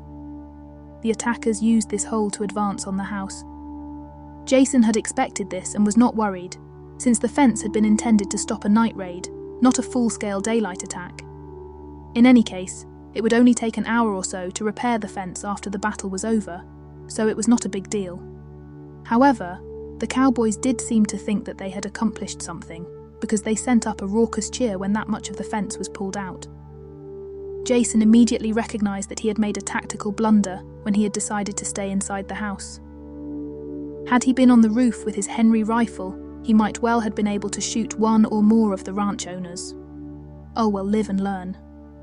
You would have thought that the attacking cowboys were a bunch of Comanches the way they charged at the house at full speed on their horses, shooting their pistols the whole time. At least they had been smart enough to reload while they were waiting for someone to deal with the fence. As it turned out, this didn't do them a whole lot of good.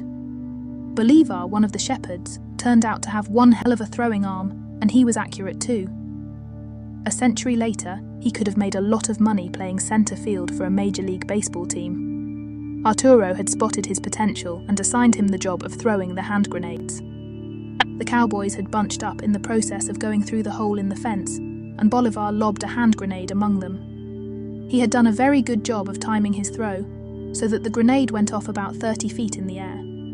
This was nearly perfect for the effect Jason had been looking for. The explosion scared the hell out of the horses, and most of the men. Furthermore, the rocks thrown by the grenade as shrapnel injured 9 of the cowboys, 5 so much that they were put out of the fight. 7 of the horses were also hit by the rocks, but none of their wounds were serious enough to incapacitate them, though they were of little use as they jumped and ran around in a panic. The bunching was broken up by the time Bolivar threw a second hand grenade, so not as much damage was done with that one. This time, only 2 cowboys were seriously injured by the grenade, but the nerves of the horses were completely shot. Arturo stopped the hurling of grenades at this point because there was no good target left. He figured that Bolivar could heave some more grenades if the situation warranted them. A lot of the horses were running around in front of the house, and most of these horses were completely out of control. This made it virtually impossible for the cowboys to stay mounted and to fire accurate shots at the same time. So there was little danger to any of the defenders. However, the defenders did not let the opportunity escape them as they proceeded to fire their shotguns at the cowboys, who were close enough to be within range. It was really no contest. The shotguns were quite effective in hitting men and horses. There was so much powder smoke raised by the discharging of the shotguns that the cowboys were practically invisible. And toward the end of the battle, the defenders were simply firing at shadows in the smoke. The whole battle lasted less than 15 minutes from the time the fence was torn down until Jason called for a halt to the shooting. Fortunately, Jason had had the foresight to rig up a signaling device, a bell, so that he could send orders to the men on the roof. The roar of the shotguns was so loud that no shouts would have carried the necessary orders, but this bell worked well enough. When the shooting died down, Jason shouted to the attackers, "Stop shooting, and we will let you pick up your dead and wounded." It took a minute or two, but the cowboys stopped shooting eventually, and they were allowed to pick up their casualties. Jason never knew just how many of the cowboys were hit because of all of the confusion and chaos within the powder smoke from both sides, but it looked to him like at least half of the attacking force had been eliminated during the battle. None of his people had been hurt because of the incompetence of the generals on the other side. There was no more shooting on that day, but Jason knew that this was not the end of the war. As it turned out, Arturo had no problem getting his sister to join him at the ranch. She currently lived in Mexico and was sick of the poverty a peon had to live in. She grabbed at the chance to move when Arturo told her what her duties would be and how much she would be paid. Just getting to live in the patron's house was a powerful incentive, and she would have a bedroom of her own. Such luxury was what dreams were made of. Juanita was not afraid of the range war when Arturo told her of all of the preparations that had been made to defend the house. She was willing to believe almost anything when it was coupled with the luxury she anticipated. It took less than a day to convince her to return with him, so Arturo was gone only 7 days. Janet and Juanita hit it off immediately and were destined to become very good friends, so this was just another plus for Juanita. Juanita settled in quickly and was helping Janet prepare supper on that first day. Now that she had some help with the preparation, Janet decided to introduce Jason to Mexican cuisine. She started with tortillas and a mild chili to go with the conventional Texas beef and beans. The hired men were disappointed at how bland the chili was, but still appreciated the effort by the women. Jason said that he too liked the chili and thought that he could stand it with more spices. Jason was fed spicier and spicier chili over the next few weeks until he is able to eat what the other men thought was a tasty dish. Juanita got up early every morning to feed the men breakfast, and they were happy to give up their meager efforts at breakfast preparation. Janet and Jason got up after the men had eaten, and Janet fixed their breakfast. Juanita was anxious to learn how to fix an Anglo breakfast, so Janet taught her the secrets of making a good batch of grits. Anybody can fry eggs and ham and bake biscuits, but it takes real talent to do justice to grits. Janet was just starting to show if you knew to look for the signs, so she was not currently inconvenienced at all by her pregnancy. She actually enjoyed cooking, but she knew that she would be out of action for a while at the latter portion of her pregnancy, so it was a big help to have another woman to fill in for her in the kitchen. Janet made a point of teaching Juanita how to fix all of Jason's favourite foods so that he would not be deprived while she was confined to the bed. The two women started gathering all of the things that they would need to ease the baby's entry into the world, but Janet worried about how Jason was going to cope with her pain. Janet's mother had warned her that childbirth was painful, but the woman rarely suffered as much as her husband did if he really loved her. Janet was confident of Jason's love, so she was concerned about getting him through the delivery. Juanita calmed her fears by saying that she would talk to Arturo about what to do for Jason, and that should be enough for him to manage. Juanita insisted that she had dealt with enough expectant fathers to know just how to handle them. She had not lost one yet, though she did admit that it had been a close call on a couple of occasions. Jason was oblivious to all the preparations the women were making, because he was still concerned about the range war he was into up to his neck. There had been no more attacks in the 5 weeks since the abortive attack on their house. Jason had been into town a few times since that attack, and he had let it be known in the saloon that he now knew who his enemies were. He planned to be ruthless in striking back if there were any more attacks on his people or his property. Jason couldn't help being concerned about more attacks, since that seemed to be in the nature of the people he was fighting. He was right. Apparently it took about 6 weeks for the cattle ranchers to recover from their fiasco at Jason's house, but they had not given up hope of driving him out. Jason was puzzled by the fanaticism displayed by the ranchers, since his sheep never left his property except to travel to the railhead. The sheep were always driven over public roads, so there was no chance of contamination of cattle ranges. Therefore, there had to be more to it than a simple hatred of sheep. Oh well. That was enough reason for some people, so Jason was not going to worry about that detail. The sniping at Shepherd's returned in late August, and Jason had reached the limit of his patience. He had heard that Henry Richards had completed the reconstruction of his house, so now would be a good time to hit it again. The problem was that Jason did not have any solid information about what Richards might have done to make it more difficult to get to the Circle R main house. Like almost any other man, Jason was very reluctant to kill women and children, even if they were related to a mortal enemy. Therefore, he wanted to get more information before he staged another attack on his main annoyance. Jason sent Jesus and Victoria to scout the Circle R and report back with what they had found. The upshot was that Richards had also put in a barbed wire fence around his house and put a fighting platform on the roof. Maybe the man was not as stupid as he seemed. The obvious first answer to this type of defensive action was to stage a siege, but that would not be practical. For one thing, there were other ranches that could support the Circle R, either by attacking the besiegers from the rear or by attacking Jason's house while he did not have enough people there to defend it properly. It was even possible that both could happen at the same time, so a siege was out of the question. The only solution that Jason could come up with, assuming that he was not going to hire an army of mercenaries, was another raid similar to the first one on the Circle R house. The question was what to do about the fence. The answer was that Jason should come up with some way to attack from outside the fence. The easy way would be to arm his men with rifles, but that would be more of a nuisance attack than anything else, simply because it would be too hard for the average man to hit anything significant with a rifle at night. No, he needed something better than that. Jason had had a very good education from tutors in his youth, and he was well versed in the classics. He could read Greek and Latin almost as fluently as he could read English, so he was familiar with the war weapons used by the ancients. The Romans had been especially successful with siege warfare, so he took a leaf from their book. Jason was sure that he could build a catapult that could hurl bombs from outside the fence and hit the house. His men could defend the catapult with their shotguns, so that part of the attack did not pose any problems. All he really needed was a mobile catapult, and that he knew how to build. He would build a Roman onager catapult mounted on a wagon bed frame. He hoped that the relatively short range he had to shoot would keep the onager from shaking itself to pieces, but that did not bother him too much.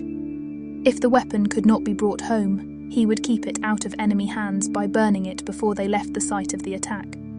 Oops! An onager was out because he did not have a supply of the sinew to make the launching torsion wrap. Damn! Another good idea shot to hell. Then he remembered the trebuchet version of the catapult that Edward I used so effectively against the Welsh and Scots. This weapon used a counterweight to heave its missile and not a torsion spring, so it was easier to build. Jason didn't have any plans to go by, but he had a general idea what one looked like, so he started from there. It only took 2 weeks to get the prototype built so that experimentation could begin. The device was a total failure the first few times it was fired, but all of the men were fascinated by the gadget and full of suggestions on how it could be improved. A few of the suggestions were actually helpful, and they had a fully working model within the following week. Jason wanted to use his larger bomb as the ammunition, so he had a relatively small missile of a fixed weight, so that was easy to plan for. He found that there were a lot of variables that went into the trajectory of the missile, and it took him another 2 weeks to get them pinned down. Finally, they were ready. Circle R men had been a constant problem with their sniping, and a few of the shepherds had been hurt very painfully, though none fatally. This made the waiting for the perfection of the trebuchet all the more fretful, but everybody was ready to go when Jason called for them. Some men had to stay behind to guard the house, and those were the wounded men who could be classified as walking wounded. Everybody wanted to go on the raid, but Jason pulled rank and left 6 men behind to function as guards. The rest mounted up or rode in the wagon hauling the trebuchet. The men were in desperate earnest as they left the ranch, but it would not have taken much to stir them into a marching song. They were so confident of victory. The night was dark, but their route was mostly by good road, so they were able to travel at a reasonable speed. 4 mules pulled the wagon or trebuchet, so an expert driver was needed. Luckily, Hector filled the bill there. For some unexplained reason, Richards did not have a lookout posted, so they had time to set up without being seen. The range was about 80 yards, and their trebuchet functioned well at any range between 50 and 100 yards. They got into position and adjusted the trebuchet for aim and range while the mules were being moved out of the way. The mules were too valuable to be hurt by some accident, so they were moved well away from the wagon. Everything was set, so Jason lit the fuse and ordered the first shot to be launched. The bomb went flying through the air with the trail of sparks from the fuse, the only evidence that anything was amiss. The trebuchet was being realigned for the next shot, while the bomb was still in the air. Suddenly, there was a tremendous explosion and a flash of light. The bomb had landed about 10 feet in front of the front veranda. That was destroyed, but nothing else seemed to be damaged significantly. Of course, all of the glass windows were broken, but that could not be seen from the firing point because of the darkness. A slight adjustment was made, and the second bomb was launched. This time, the bomb landed on the firing platform with a crunch that split the metal canister. This reduced the explosive force, but did more to scatter burning blasting powder about the platform and roof. Some of the burning powder found its way between the platform and the roof, and did an excellent job of setting both afire. The third bomb was launched without any adjustments to the trebuchet, and this bomb landed about 4 or 5 feet away from where the previous bomb had landed. The cracked canister resulting from the impact produced the same sort of results as previously experienced, and there was now a nicely spectacular fire growing on the roof of the house. Just to be sure of success, Jason changed the aiming point and fired 2 more bombs at another point on the roof. Both of these bombs missed the firing platform and crashed through the roof into the house. Now, the interior of the house was on fire, and people were running everywhere trying to rescue people and things. It was obvious that the house was a lost cause. The Circle R people were too busy with the fire, etc., to fight with Jason's men, so Jason had them pack up to go home. Everybody was pleased with the night's results. The next day, Jason went into town and bought more cans and more blasting powder. He bought blasting powder in small grain size and in large grain size. The idea was that he would put a can of small grains inside a can of large grains and set them off with the same fuse. The small grains would burn much faster than the large grains, and hopefully explode while the large grains were still burning. Jason's plans was to use this combination to start fires. Also, the can with the small grains would not split on landing, so there would be more of a blast effect to scatter the large grains while they were still burning. A couple of experiments showed that this would work, but it was not an infallible weapon. Jason also compared blasting powder and gunpowder in hand grenades, and found that gunpowder was a little bit more effective in a hand grenade. The gunpowder had more oxidizer, saltpeter, in it, so that it burned a little faster than the blasting powder. The difference was small, but there was no difference in cost, so why not use the gunpowder? This business took a week, what with all of the other things he had to do, so Jason was not ready for another raid before his ranch was hit again. The rumour was that Henry Richards' new house had been completely destroyed by the fire that resulted from the explosions, and he was boiling mad. His eldest son had been burned in the fire, though not too badly, and he was the only fire casualty. This attack was a repeat of the previous attack by the cowboys. There were just as many men in the attacking force, but this time some of them had shotguns. That would not be a serious problem because, unless they used cartridges, they would be impossible to load while the user was in the saddle, and Jason was willing to bet that they were all loose powder muzzle-loading weapons. There was no fooling around this time with shooting of pistols from outside the fence. A man dashed in and cut the wire, while another cowboy dropped a loop over a post. He backed his horse away and ripped out more of the fence this time than he had done before, about 50 feet this time. But that made little difference. The men still bunched up and made an excellent target for Bolivar to throw his hand grenades into. This time, Bolivar got off 3 grenades before the men were dispersed too much to be good targets, but he did manage to wound more men this time. For some reason or other, the horses were brought under control more easily and quickly than last time, so the cowboys were able to charge the house, firing their pistols and shotguns. Jason was right about the type of shotguns in use. the cowboys fired off 2 shots from the double-barreled weapons and dropped them to start shooting their pistols. About the only difference the shotguns made to the cowboys was that there was more powder smoke for them to contend with. It really was no improvement from their point of view.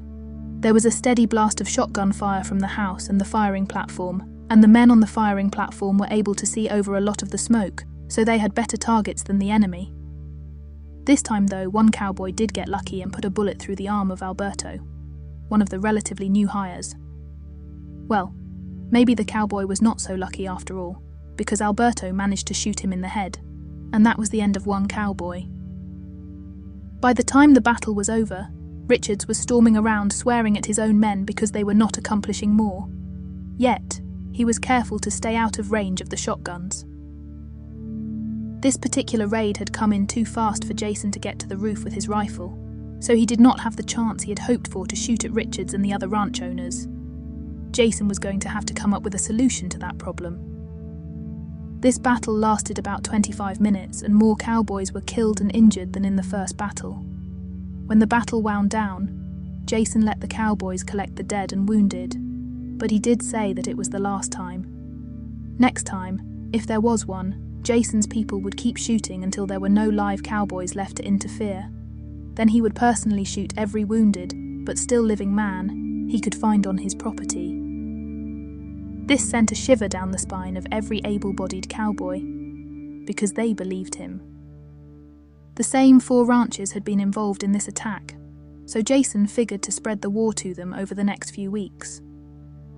The next ranch on his list was the Bar B Bar. He picked that one because it was his nearest neighbour and the easiest one to reach. Furthermore, he planned to hit them tomorrow night.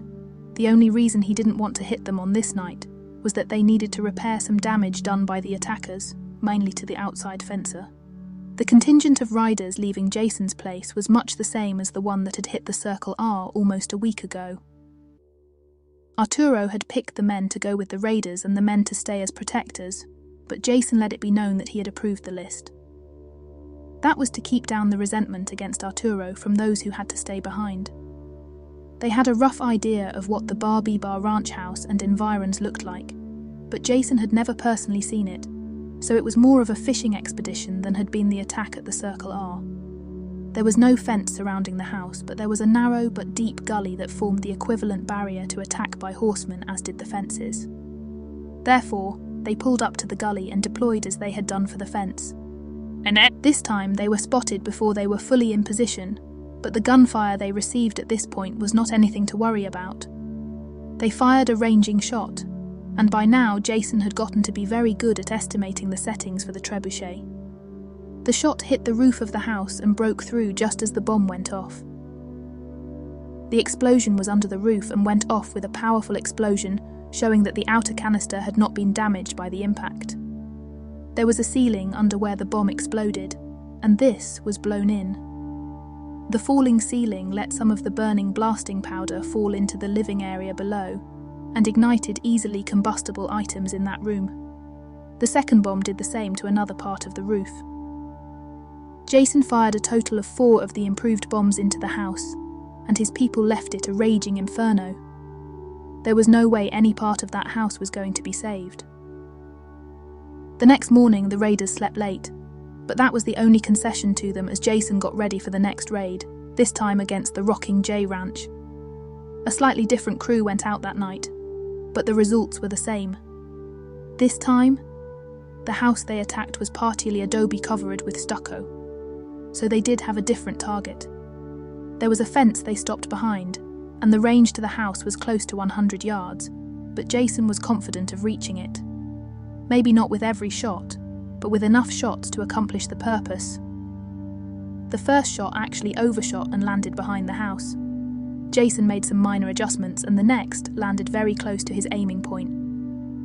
Satisfied with his tinkering, Jason proceeded to bombard the house with bombs, and then the first shot to hit the house stopped dead when it hit the roof.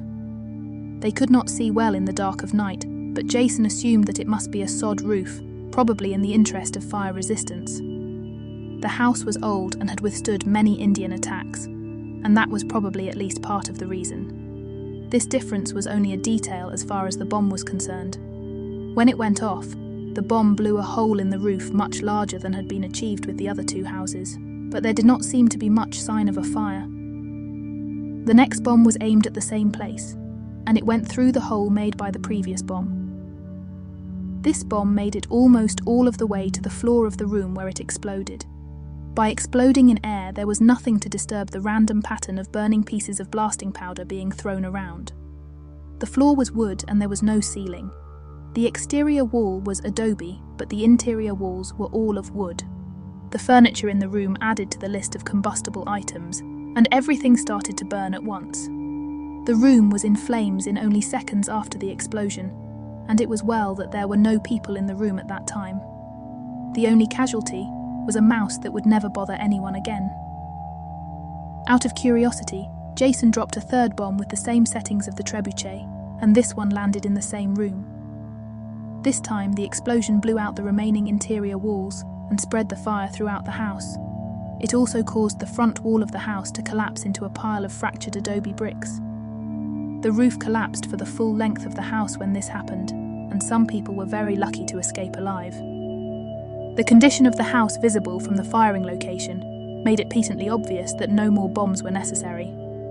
This house destruction was as spectacular as the other two, and the raiders left for home well satisfied with their night's work. None of them had fired a shot, and a few of the men were somewhat disappointed at that.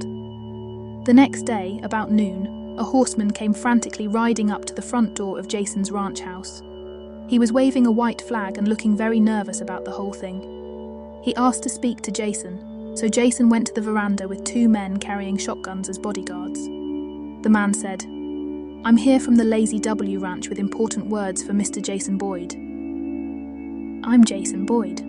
What do you have to say?" "My boss, Mr. Hollis Wilson, wants a truce with y'all. He says that he'll stop shooting if'n y'all do. He don't want a nighttime visit to wreck his house." "Okay. You tell Mr. Wilson that we will not attack his house if he does not bother us.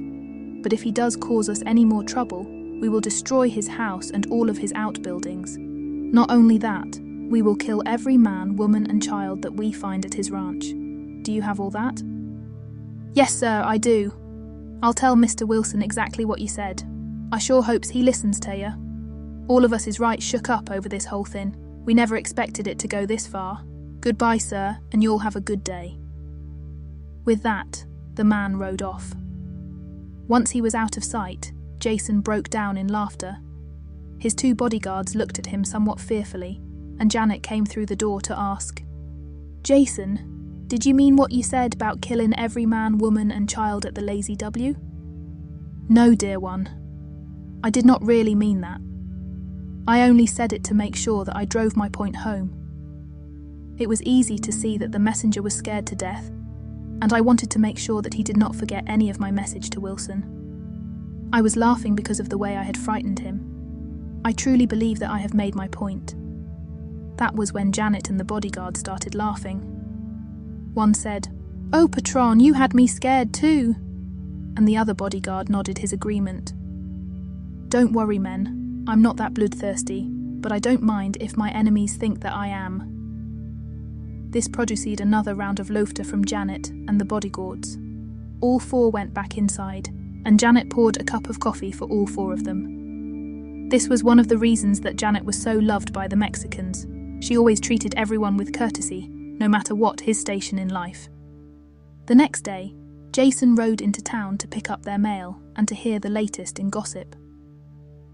At the saloon, the bartender greeted Jason with a bow and said, "Well, sir, the word is out that you can call down the wrath of heaven's thunderbolts on your enemies. Would you care to comment on that?" Jason laughed, picked up his beer and said, "Walt, where did you hear such nonsense? I don't have that much influence in heaven or anywhere else. No, wait. On second thought, I might have a little pull in hell." That brought a gale of laughter from the bartender and the few patrons in the saloon this time of day. One of them said, "Josie Whitaker said that you sure drew something down on the ranch house at the Rockin' J. He rode by the next morning after he heard some explosions from over that way, and he says the house ain't nothing but a pile of ashes and broken adobe bricks." "That may be, but how does he know that I had anything to do with it?" Hell, Jason. Everybody around here knows that some of the cattlemen has been after you on account of your running sheep. We all know they ain't the patient type, so's they was bound to try to drive you all out of the county. And we all know what you did to Luke Hanson last year for bad-mouthing that fine woman you married. All that put together was sure enough to convince me. Now, is it so or ain't it? Jesse, what would happen to me if I were to say in public here that I was the one to cause all of that destruction and the word got back to the sheriff? You know who his friends are, so how much chance would I have of staying out of jail? Oh shit, I done forgot about that. Jason, I count you as a friend and I'm sorry I brought it up. Don't worry about it, Jesse. I haven't said anything, and everything is just a rumour, so I'm perfectly safe as long as I don't go around shooting off my mouth. You know that I can keep my mouth shut when I have to. You're a good man, Jason. Say, what do you know about the story that the railroad wants to run a line toward the west from here? That's the first I heard of that, Jesse. But it sure would make Buzzard Flats a hell of a lot more important if it were true. People in the saloon offered various opinions about the likelihood of the railroad expanding from Buzzard Flats, and all were in favour of it. Jason finished his beer, nodded to all, and left for home. He was a couple of miles from town when the first shot was fired. He was nicked in the arm, but Jason pretended to be hit worse than that as he dismounted kind of loose-jointed and pulled his rifle from the scabbard before staggering to the ditch beside the road. He was not hurt that bad, but thought that it would be a good idea to have his assailant think that the bullet had done more damage than it really had. Jason plopped into the ditch and waited for developments. He had let his reins drop directly down from his horse so that the animal would not wander away. The horse was trained to stay where it was when the reins were dropped like this. It was called ground hitching. It was a valuable horse, so Jason figured that his assailant would try not to injure the horse on the chance that he could sell it for a goodly price. Also, the tack was in good shape, and the shotgun was still in its scabbard. Everything shouted, "Don't shoot this horse!" Jason did regret not being able to bring his water with him, since this might be a drawn-out affair, but he didn't want to look like he was in good control of himself when he dismounted. The biggest problem he had at the moment was that he had not seen where the bullet had come from. He was shot in the left arm, and the scratch was from back to front, indicating that the shooter had been aiming for his back. With that in mind, Jason was keeping most of his attention on the east, though he did not fail to look around to be sure that he was not being approached from another direction. Aha! There was some movement about 50 yards to the east of his current location. Trying not to be too obvious about it, Jason cocked his rifle and slowly inched it around to point in the general direction of that motion that he had seen. He waited patiently for over 15 minutes before his assailant apparently lost patience and stood up to approach where Jason was lying. That was all of the opportunity Jason needed. Bang! Scratch one, assassin! Hell. When was this stupidity going to end? Jason walked down to where the dead assassin lay in the bottom of the ditch. With a little discomfort caused by the minor wound on his arm, Jason rolled over the dead man to try to identify him. Yes, he was one of Henry Richards' riders, probably hoping to make a few extra dollars by ridding his employer of an especially hated neighbour. Now what was Jason going to do? He had already destroyed Richards' house with a spectacular fire, so Jason was perplexed over what else he could do to convince the man to leave him alone. Jason was sure that the sheep versus cattle range war was just an excuse for something else, but he could not imagine what it could be. By now, any sane man would have backed off, but Henry Richards just would not let go of his passion to drive Jason Boyd out of the county, if not the state. Jason figured that he would just have to muddle through until he could find out what was really behind this war. The other ranchers who were supporting Richards were probably just following along with an old friend and would back off now that they had been subjected to some violence to their own property. However, it looked like Jason would have to find his own personal solution with Richards. Possibly, that would come to a personal duel. But even that was unlikely, considering Jason's reputation with a handgun. Jason did not relish facing his wife, Janet, with the latest wound. A few inches to the right and she would have been a widow. That was not a happy prospect for a woman who had already been a widow once, and now she was expecting a child. The child was due toward the end of next month, and a cold blast of wind reminded Jason which way the temperature was headed. At least, thank God, they had a resident midwife. That was one problem he didn't have to worry about. Oh well, Jason was going to have to face the music sometime today, so he screwed up his courage and rode home to face his wife. He wondered if she had some kind of sixth sense about his well-being, because she met him at the door with a scowl on her face. "Okay, Jason, why are you so late getting home this time?" "Oh my goodness, you've been wounded. What happened? I worry so much about you, and now you've done something else foolish. I just know it." Jason told her what happened, and she really raked him over the coals about his foolishness and carelessness. "Honey, you have got to give up your notions about being able to do everything yourself. This is exactly what I was referring to when I asked you to start using bodyguards.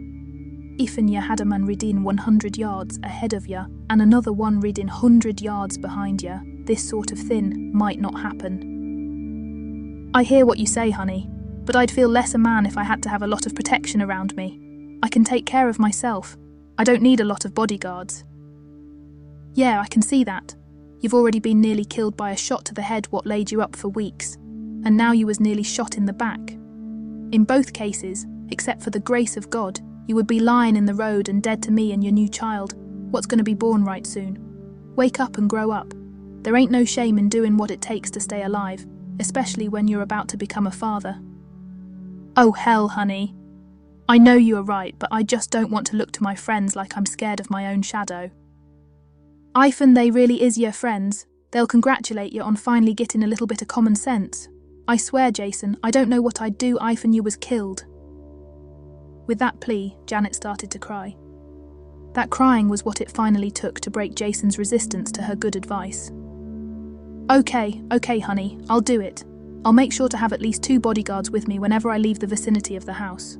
But there ain't no way I'm taking them to the privy with me." Janet started to laugh at that, and grabbed Jason into an embrace that he could not have broken if he had wanted to.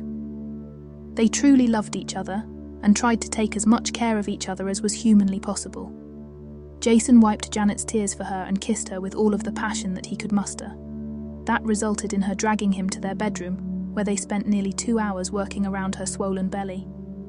Well, it was not exactly work, but that is the common idiom for all the effort they put into their activities. After supper, while they were still sitting at the table, Jason asked Arturo to appoint 2 men to act as his bodyguards, at least until this range war nonsense was over with. Arturo thought it over for a bit, before suggesting that Bolivar and Jesus be the ones.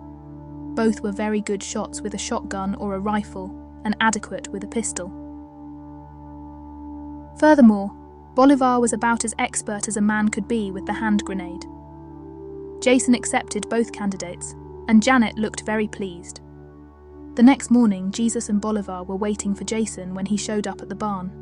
He wanted to ride out with Arturo to see if a range that had been previously used had recovered sufficiently so that it could accept sheep back on it. The point was that this range was close to the house and would be easier to service during the bad weather of winter. The bad weather consisted of rain, wind, and cold weather. It never snowed around there enough to be more than a problem lasting 1 or 2 days. Flash floods were a much more serious worry. The 4 men rode out toward the range under consideration with Jesus leading and Bolivar riding drag. They were each spaced at about 100 yards, and they looked in every direction for trouble. Janet could not have asked for more conscientious bodyguards. The 2 bodyguards shifted to the position of flankers as Arturo and Jason examined the range. They agreed that the sheep should be moved here as soon as the weather started turning bad. There were enough trees and bushes to provide shelter for the animals, and there was a small shack for the men to shelter in as they watched after the sheep. A couple of times Arturo looked around and frowned a bit, but did not say anything to Jason. On the other hand, Jason was so intent on the business at hand that he never noticed Arturo's changes in expression. They finished the inspection after about an hour, and rode back to the ranch house. After supper, Arturo brought up the subject that had caused him some concern while they were out on the inspection tour. "Patron, a thought has occurred to me. I don't think that just 2 bodyguards are enough. I would be a lot more comfortable if you took 4 men and spaced them equally around you. I fear that it would be too easy for an assassin to get in through the open spaces in your screen." Jason started to protest, but Janet refused to let him get started with his rebuttal. Instead, she said, "Darling Jason, you better listen to a man who is trying to look after your best interests. It sure sounds to me like he knows what he is talking about, and I think that you should follow his advice." Jason again started to argue, but a stern look from Janet convinced him that this was one argument that he was not going to win. Jason resigned himself to the inevitable and agreed to Arturo's suggestion. "Okay, I'm smart enough to know when I can't win. I have to make another trip into town tomorrow, so, Arturo, I would appreciate it if you would have the men handy to go with me when that comes up." "Si, Patron, I will do that. I already have in mind the 2 additional men I want to assign to Ya. I haven't talked to them yet, so I won't mention any names until I have talked to them. But no matter what, I'll have 4 men ready to go with you in the morning." They talked of some other things related to ranch business with Janet paying close attention. Jason was anxious that she learn about managing the ranch in case it should ever fall to her again. The next morning, after the quickie and breakfast, Jason rode into Buzzard Flats. He was a little embarrassed to be seen with his 4 bodyguards when he came into town. He picked up his order from the general store and stopped into the saloon for a beer before returning to the ranch. The 4 Mexicans were now the ones who were a bit uncomfortable, but Arturo had ordered them to stick with Jason wherever he went. Therefore, they followed him into the saloon. Normally, when they rarely came to town and stopped off for a drink, they went to the cantina that catered to Mexicans. The 4 Mexicans got some dirty looks when they entered the saloon, but Jason quickly put a stop to that. "Okay, everybody, I know y'all ain't used to seeing Mexicans in here, but these are my friends. If they ain't welcome, then I ain't staying either. So what do y'all say to that?" The bartender led the way by saying that any friend of Jason Boyd was welcome to his saloon, and that was the way it was going to be. Jason nodded his thanks and bought a beer for each of his bodyguards to drink along with him. The 5 of them sat at a table toward the back of the saloon, and several men entered and left the saloon without ever noticing the remarkable fact that 4 Mexicans were occupying space in such a holy place. They had finished their beers and were returning the empty bottles back to the bar when the trouble started. 6 cowboys from the Circle R wandered in at that time and saw Jason. Fortunately, Jason and his people saw them at the same time. The cowboys started to draw their pistols when they were suddenly halted by the sight of 4 double-barrel shotguns and 2 pistols pointing at them. The cowboys backed down, but Jason's men did not. Jason led his people out to their horses, and those shotguns never wavered in pointing at the cowboys until all 5 men were out the door. Jason knew that they could expect trouble before they got home and said so to his men. They nodded their understanding, and Bolivar took 2 of the hand grenades from his saddlebag and slipped them inside his shirt. As soon as they got outside of town, the 4 bodyguards went to their stations surrounding Jason and stayed on alert as they rode away. That was well, because they were less than 2 miles out of Buzzard Flats when they saw a dust cloud behind them and headed in their direction. This much dust could only mean horses being ridden fast, and the only reason for that many horses to be ridden that fast was for a gang to try to catch up to Jason and his men. Jason signaled for his men to assemble at an arroyo that paralleled the road. Jason led them into the arroyo and had them dismount. They picketed the horses and took their weapons to the arroyo bank that was nearest the road. Their rifles were left in the scabbards on the horses, but all 5 men had their shotguns and pistols. It didn't take long for the pursuit to arrive. The cowboys skidded to a halt to look the situation over. Jason was surprised that they had that much sense, but he figured that at least one of the men must have been in the army. Jason's men were making no effort to hide, but they were well protected by being in the arroyo, so they were not susceptible to being ridden down by a sudden cavalry charge. The cowboys had halted out of convenient range of the shotguns, but Jason could probably have picked one off with careful aiming of his pistol had he been so inclined. As it was, Jason waited for the cowboys to make the first move, and that move was a hell of a lot smarter than Jason had expected. Each of these cowboys had a Henry rifle with him, so that was what he drew from the scabbard as he dismounted. Jason saw this and ordered Jesus and Octavio to fetch the rifles. Pedro and Bolivar stayed with Jason to back him up in an emergency. Jesus and Octavio were back with their Henrys before the cowboys had committed to anything but dismounting. However, the cowboys still had the initiative. The cowboys led their horses to the opposite side of the road and picketed them before making any more hostile moves. Jason just waited. The cowboys made their way to a grove of small trees closer to Jason's men and prepared to start shooting. They were still out of range of the shotguns, so it was going to be rifle against rifle at this stage of the conflict. One of the cowboys fired first, and a bullet bounced off the dirt very close to Jesus, and he jumped back from pure reflex. The other 4 men fired their rifles at the cowboys, but none made a hit except to some tree trunks. The other side started shooting in earnest, and gunfire rattled back and forth for a few minutes. This petered out as both sides had to stop long enough to reload and let their rifles cool down before they could shoot again. The Henry rifle did not have a wooden forestock, so rapid fire of the entire magazine heated the rifle too hot to hold, even with a glove as protection. Cooling didn't take very long, but it was necessary. It occurred to Jason that this was a pretty silly situation, since neither side was going to win under the present circumstances. However, he had an idea. Bolivar was deadly when he threw the hand grenade.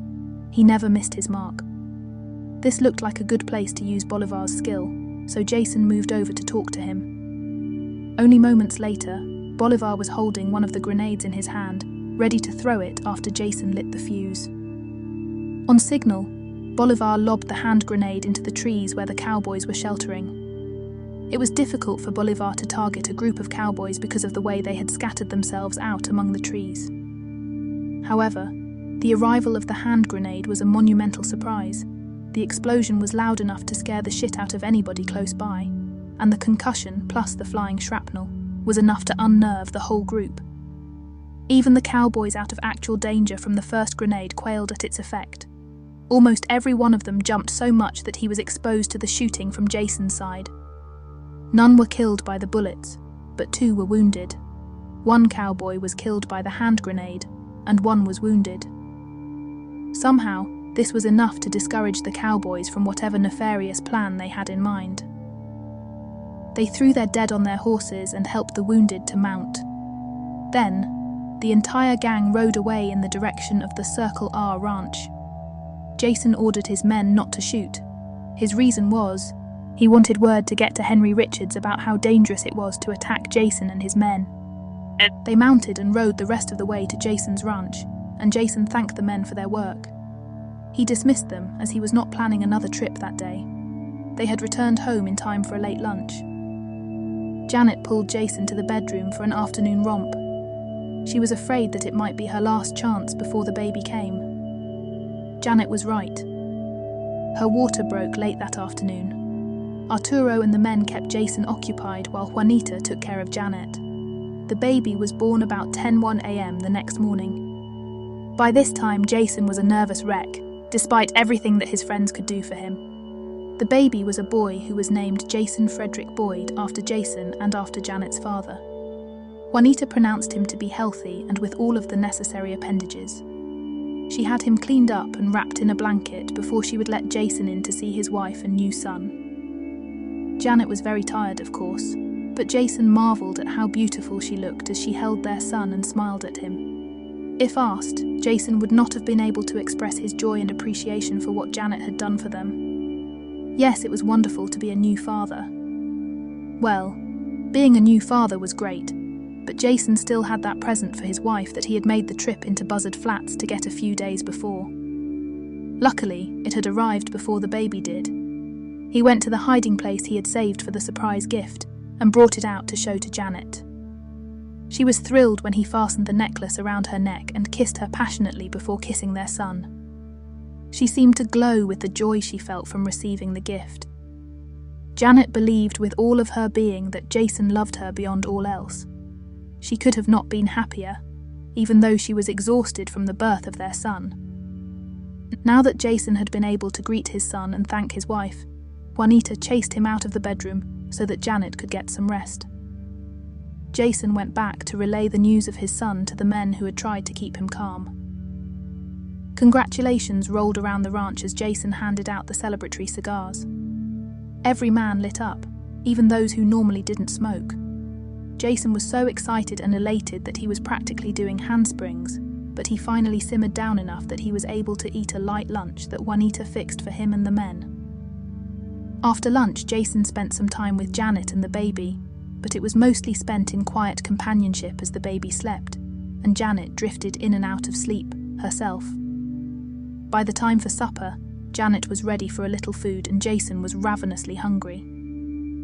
Juanita fixed some broth for Janet, but Jason insisted that he feed it to her. It was only after she drifted off to sleep again that he went to the table for his own supper. By then, the other men had eaten and left, but Juanita had saved plenty of food for Jason. Jason ate, and then he realized just how tired he was, so he went to another bedroom and fell asleep the moment he stripped and lay down. The next morning, Jason was awakened by the voice of his new son. If that boy ever grew to match his voice, he was sure to be a veritable giant. Jason dressed and went in to see Janet and the baby. The baby was nursing when Jason arrived. Probably that was what he was crying about in the first place. The morning kiss was exchanged, and Jason admired the vigor with which he was draining Janet's breast. "That kid ought to grow fast at the rate he is sucking," Jason announced. He and Janet grinned, and Jason went out to find his breakfast. Juanita had it ready very shortly after he showed up in the kitchen, so Jason was primed for the day and ready to go. It was still pretty early in the morning when the lookout on the roof shouted that a cloud of dust was seen approaching. Everybody rushed to his action post, and they waited for the trouble to arrive. It was not long in showing up, but the force was a lot smaller than it had been on the previous 2 occasions. There were 15 cowboys and Henry Richards in the gang, and they attacked the fence just as they had done on previous occasions. Jason marveled at how Richards couldn't seem to come up with new tactics. This time, Jason's men had rifles as well as shotguns with them on the roof, and they began shooting the rifles at the man who tried to cut the fence. They never knew how many times he was hit, but a total of 10 rifles were firing at him, so he was bound to catch at least 1 bullet before he ever reached the fence. The other riders had bunched up, so Bolivar heaved a hand grenade into their midst. With his usual uncanny accuracy, he placed that hand grenade where it would do the most good when it went off. 6 of the cowboys were injured by the concussion and the flying rocks used as shrapnel, so the attack was broken before it really started. This was when Jason's men started something that they should have done to begin with. They started shooting specifically at Henry Richards with their rifles. He was lucky in that he moved around enough that the men could not get a steady bead on him, so he only received a few minor wounds, none of which could have made him more than a little sore. This effective defensive fire was enough to drive off the attackers, and Jason's men relaxed at their posts. They did not stand down from the roof firing platform immediately, just in case Richards tried to attack again. He didn't, so they were able to return to normal duties, about half an hour after the attackers rode off with their dead and wounded. Jason was still perplexed by Henry Richards' motive in trying to drive him away, and he wondered if he would ever know what it was. The only thing that Jason could figure was that Richards hoped to get Jason's ranch by claiming it to be abandoned property. Okay, that would explain why Richards wanted Jason gone, but it did not explain why he was so anxious to claim this particular land. If he just wanted more range, he could have bought other adjacent ranches, so there had to be more to it than that. Jason really fumed because he feared that he might never find out the real reason behind the attacks. Jason did have Arturo send a couple of men to scout the Circle R to see if there was something else that they might attack. They had destroyed the main ranch house, but perhaps there was something else that they could strike at to put more pressure on Richards. The scouts reported back that no effort had been made to rebuild the main house. It looked to them like Richards had moved into the bunkhouse and probably sent his family to live in town until the conflict was settled. That meant that the only buildings left standing were the bunkhouse, a couple of barns, and some insignificant outbuildings. Jason decided to hit the bunkhouse and barns that night. His timing was based on the idea that Richards' operation would still be in an uproar because of the recent failed attack. That night, Jason moved his usual attack force to the Circle R. This time, they were seen before they could begin their attack, but there was not enough effective resistance to drive Jason's men away. They set up the trebuchet and fired a bomb into the bunkhouse near one end. By this time, they did not need ranging shots to hit what they could see, so the first bomb did a significant amount of damage as it broke through the roof just before it went off. The second bomb hit the bunkhouse at the other end with the same result. By this time, nearly naked men were pouring out of the damaged building like a nest of disturbed ants. A few of them had rifles, but most were armed with their Navy Colts. It made little difference because of the difficulty of hitting a target at night, even with a muzzle flash to shoot at. Jason's men just ignored the shots being fired at them until there was more danger associated with the shooting. Meanwhile, a third bomb had landed on the middle section of the bunkhouse, and it did the same kind of damage as the other two bombs had done.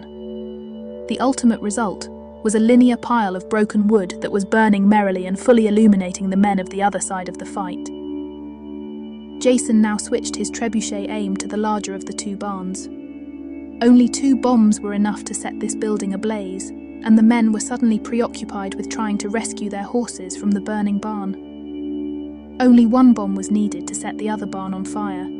It was obviously used exclusively for storing hay, and it burned with a brilliance that the attackers could not help admiring. In a fit of true malice, Jason now shifted his aim to the rather large privy. Of course, this target only merited 1 bomb, but every one of the attackers thoroughly enjoyed watching it explode. The only thing left were small buildings like the smokehouse, and they were too far away to make sure targets, so Jason had his men pack up for the trip home. It was a merry trip, full of laughter and joking, especially about the big bang put on the privy. They arrived home and packed everything away. Jason went to tell Janet what had happened. She had insisted before he left that he come in and wake her whenever he got home, so that she could hear the news while it was fresh. Janet was asleep, but woke up immediately when she saw that it was Jason there to tell her of the adventure. She too laughed uproariously over the destruction of the outhouse, but she was sorry to hear that some animals might have been injured when the barn was bombed. The next time he saw Arturo, Jason suggested they concentrate on killing Henry Richards, if and when he ever showed up again. It looked to Jason like the man was incapable of taking a hint. As far as Jason could tell, the only way for this stupid war to end was for one of them to kill the other, and Jason did not want to be the dead one of the pair. Arturo thought that was a good idea, and promised to pass the word to the men. It also appeared that all of Richards' friends had dropped out of the fight, and it was now strictly between Jason and Richards. Both Jason and Arturo wondered how much longer Richards was going to be able to recruit men to fight for him. Neither one knew how much money Richards had to devote to this expensive hobby that the fight had become.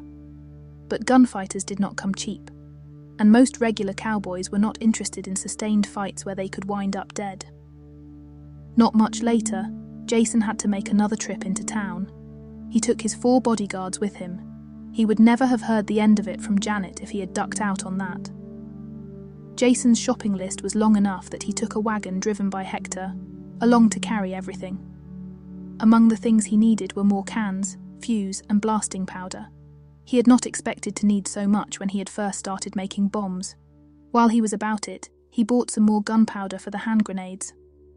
Jason also bought some lead to make up shrapnel, more potent than the rocks that he had been using. As usual, Jason stopped in at the saloon for a beer, and the 5 Mexicans came in with him. They did not generate any comment this time, so the Mexicans picked up their beer at the bar and sat in the chairs along the wall. Meanwhile, Jason stayed at the bar to hear the latest gossip. The most interesting thing Jason heard was that the Richards family, sons Henry, was staying in the hotel, but did not expect to be there much longer. The rumour was that Mrs. Richards had issued an ultimatum. Either end the war within the current month, or she and the children were moving back to her old home in East Texas, near Dallas. That was useful information, because it probably meant that Henry Richards would raise the level of fighting to get the whole thing settled before she made her move. That information made Jason expect an attack on the way home. So he made a point to warn his men of what he deduced from what he heard. They were calm about the possibility of a fight, They had always easily won with Jason to lead them. Jason wasn't so confident, but he did appreciate that attitude among his men. They left pretty soon because Jason wanted to get home before lunch. This time, Jason's impromptu fort, the Arroyo, was preempted by some Circle R men who opened fire with rifles when Jason's point man got close enough. It was hard to blame him for that, since the cowboys had been squatting down when he rode by. They were hidden from him, so he was caught completely by surprise. Jesus was badly wounded, but not killed by the shots fired at him. Obviously, there was no need to warn the rest of the men about the ambush, so Jesus rode as hard as he could toward the ranch. His intention was to send help back to Jason and the other men. Jesus did manage to hang on and make it back to the ranch. Arturo was called, and he organized a relief column of 6 riders to dash to the rescue. Jason grasped immediately what Jesus was doing, so he sent his men scattering to the other side of the road. The only place that they could find shelter was in that same grove of trees that had previously been used by the cowboys a couple of weeks or so earlier. The situation was somewhat precarious for Jason's side. He only had 5 men, counting himself, whereas the other side appeared to have at least 15 men, and possibly 20. Jason's ace in the hold was still Bolivar and his magnificent throwing arm, but Jason was not sure yet the best way to use that particular weapon. In any case, the cowboys were shooting at a steady rate, and Jason knew that they would not be able to keep that up. They had to take time to reload, and also take time to let the rifle barrels cool, so the shooting would die down very shortly. As soon as it did, he needed to have a plan in place to counter the extra men the cowboys had. Jason had an inspiration. He contacted Bolivar and explained what he had in mind. Bolivar was sure that he could come through, but they only had 8 of the hand grenades with them. When they were gone, that was it. Jason did not expect to need more hand grenades than that, so he was not especially concerned. Jason and Bolivar crept to a good launching point and waited for the shooting to die down. The moment it did, Jason lit the fuse of the grenade that Bolivar was holding, and Bolivar made a wonderful lob that dropped the hand grenade into the arroyo with the cowboys. It exploded just before it hit the ground and scattered rocks all around. This grenade was followed by another one, and that one was followed by a third. All 3 hand grenades exploded at very good places and played hell with the men in the arroyo. These 3 grenades accounted for 4 deaths and 5 wounded men. The concussions did the killing and the rocks did the wounding. A rock doesn't have much penetrating power, but it is pretty damned good at breaking bones. 2 of the wounded were suffering from cracked skulls, 2 had broken ribs, and 1 had a broken arm. Overall, the hand grenades did an excellent job. Those hand grenades were a very frightening weapon, and the cowboys were quickly and thoroughly spooked by them. Even the 3 professional gunslingers in the gang were shaken by them. Everybody reloaded as quickly as possible and was firing back at the grenade tosser in hopes of putting him out of action. Well, that many bullets fired at one target were bound to have an effect, and Bolivar was hit before he finished dodging behind some trees. Fortunately, he was only hit in the fleshy part of his left arm. Bolivar was right-handed, so he was available to throw again if needed. Unfortunately, he was out of action as far as shooting anything but a handgun was concerned. The other men answered this fusillade with one of their own, and a lot of bullets were flying in both directions. However, the number of shooters on both sides were more equal now, so Jason's men were pretty well off, everything considered. This still didn't seem to do a whole lot to discourage the cowboys, so Jason figured that he needed to do something else to break the stalemate. He figured that if he could get across the road and into the arroyo with a shotgun, he should be able to play hell with the other side. He did need some backup, so he decided to take Hector with him. The problem was he needed some sort of diversion to cover Hector and him as they ran across the road. What better diversion than more hand grenades? Bolivar and Manuel were sent back to drop a couple of hand grenades into the arroyo to distract the cowboys, while Hector and Jason ran across the road. The plan seemed to work better than Jason had expected, and the 2 of them made it into the arroyo without drawing a single shot. Once they were in place, the 2 men crouched so that they would not be shot by their own men and crept up the arroyo toward the cowboys. Jason wanted to be the one to fire the main shots, so he ordered Hector not to shoot unless Jason was in the process of reloading. Hector was not happy with that order, but agreed to follow instructions. They found the first man, and Jason fired at him.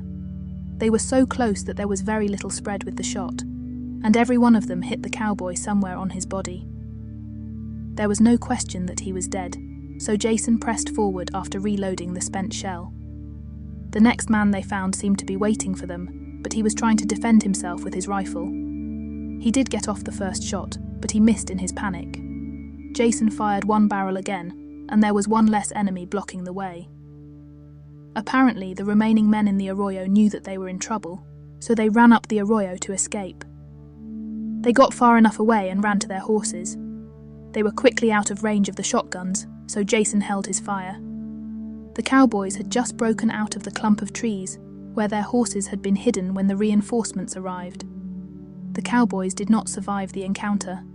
They were met by shotgun blasts, and even their horses were killed.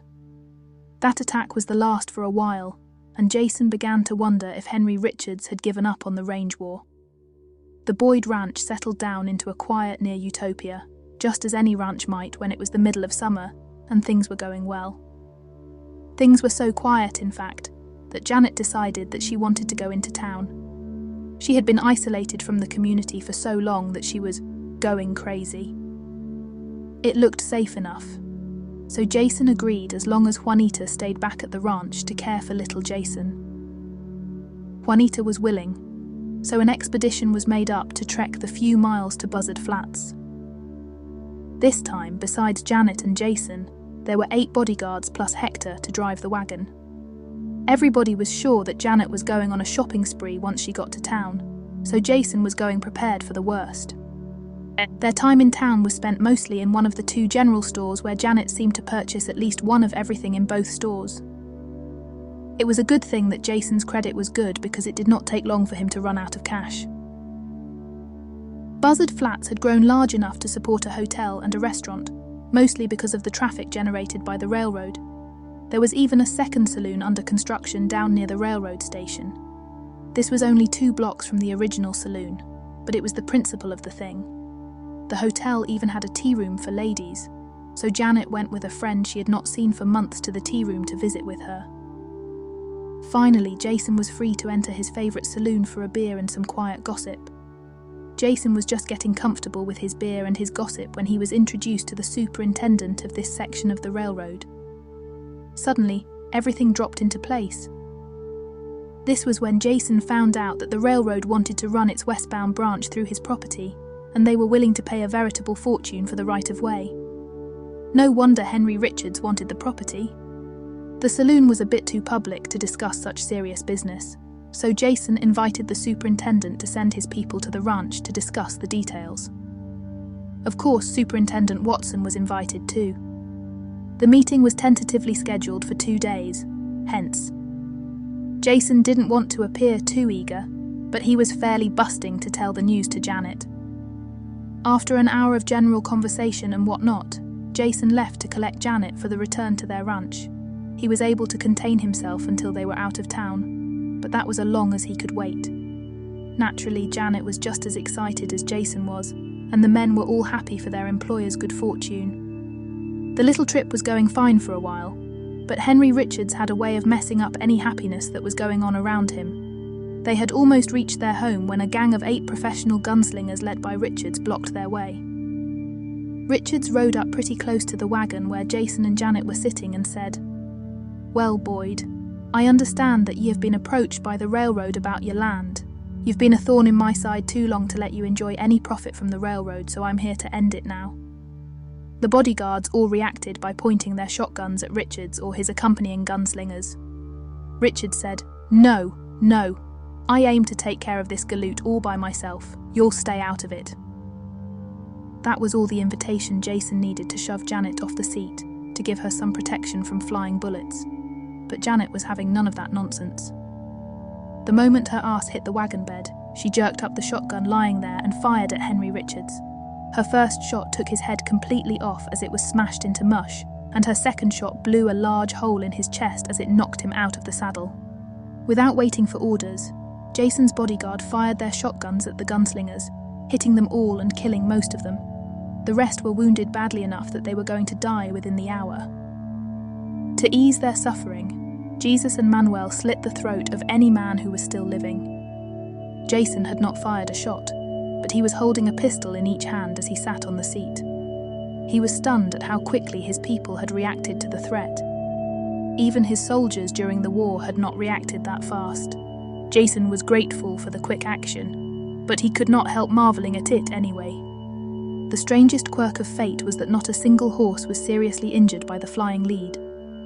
Stranger things have happened, but Jason could not recall seeing one. They collected what loot there was from the dead men, and cleared the road for other traffic, but did not make any effort to bury the corpses. There was so little of Henry Richards left, that a burial would have been superfluous anyway. They continued to the ranch, and Arturo sent word of the battle to Mrs. Richards at the hotel. She did not seem either very surprised nor very upset by the debacle. Mrs. Richards made arrangements to sell the Circle R at auction, and left the next day with her children to her preferred home near Dallas. Later that month, Jason bought the Circle R and incorporated it into his own ranch, the JB. He sold off the cattle and tripled the size of his sheep herd, now that he had the range available. Nobody was surprised when Janet became pregnant again in about the minimum time. This time, they had a girl whom they named Elizabeth Ann. That was it for children for a time, but Jason and Janet eventually had 7 children before they decided that was enough. Juanita started brewing a birth control potion for Janet, which seemed to work, so Janet was not worn out by producing too many babies. The railroad was so happy with the business that Jason's sheep brought them that they encouraged the cattlemen to switch to sheep, which many did.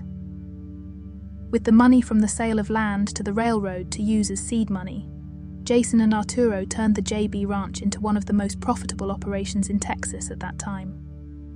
The growth of the JB Ranch was almost explosive in the years before the Great Indian War of 1876-77. But that war is another story.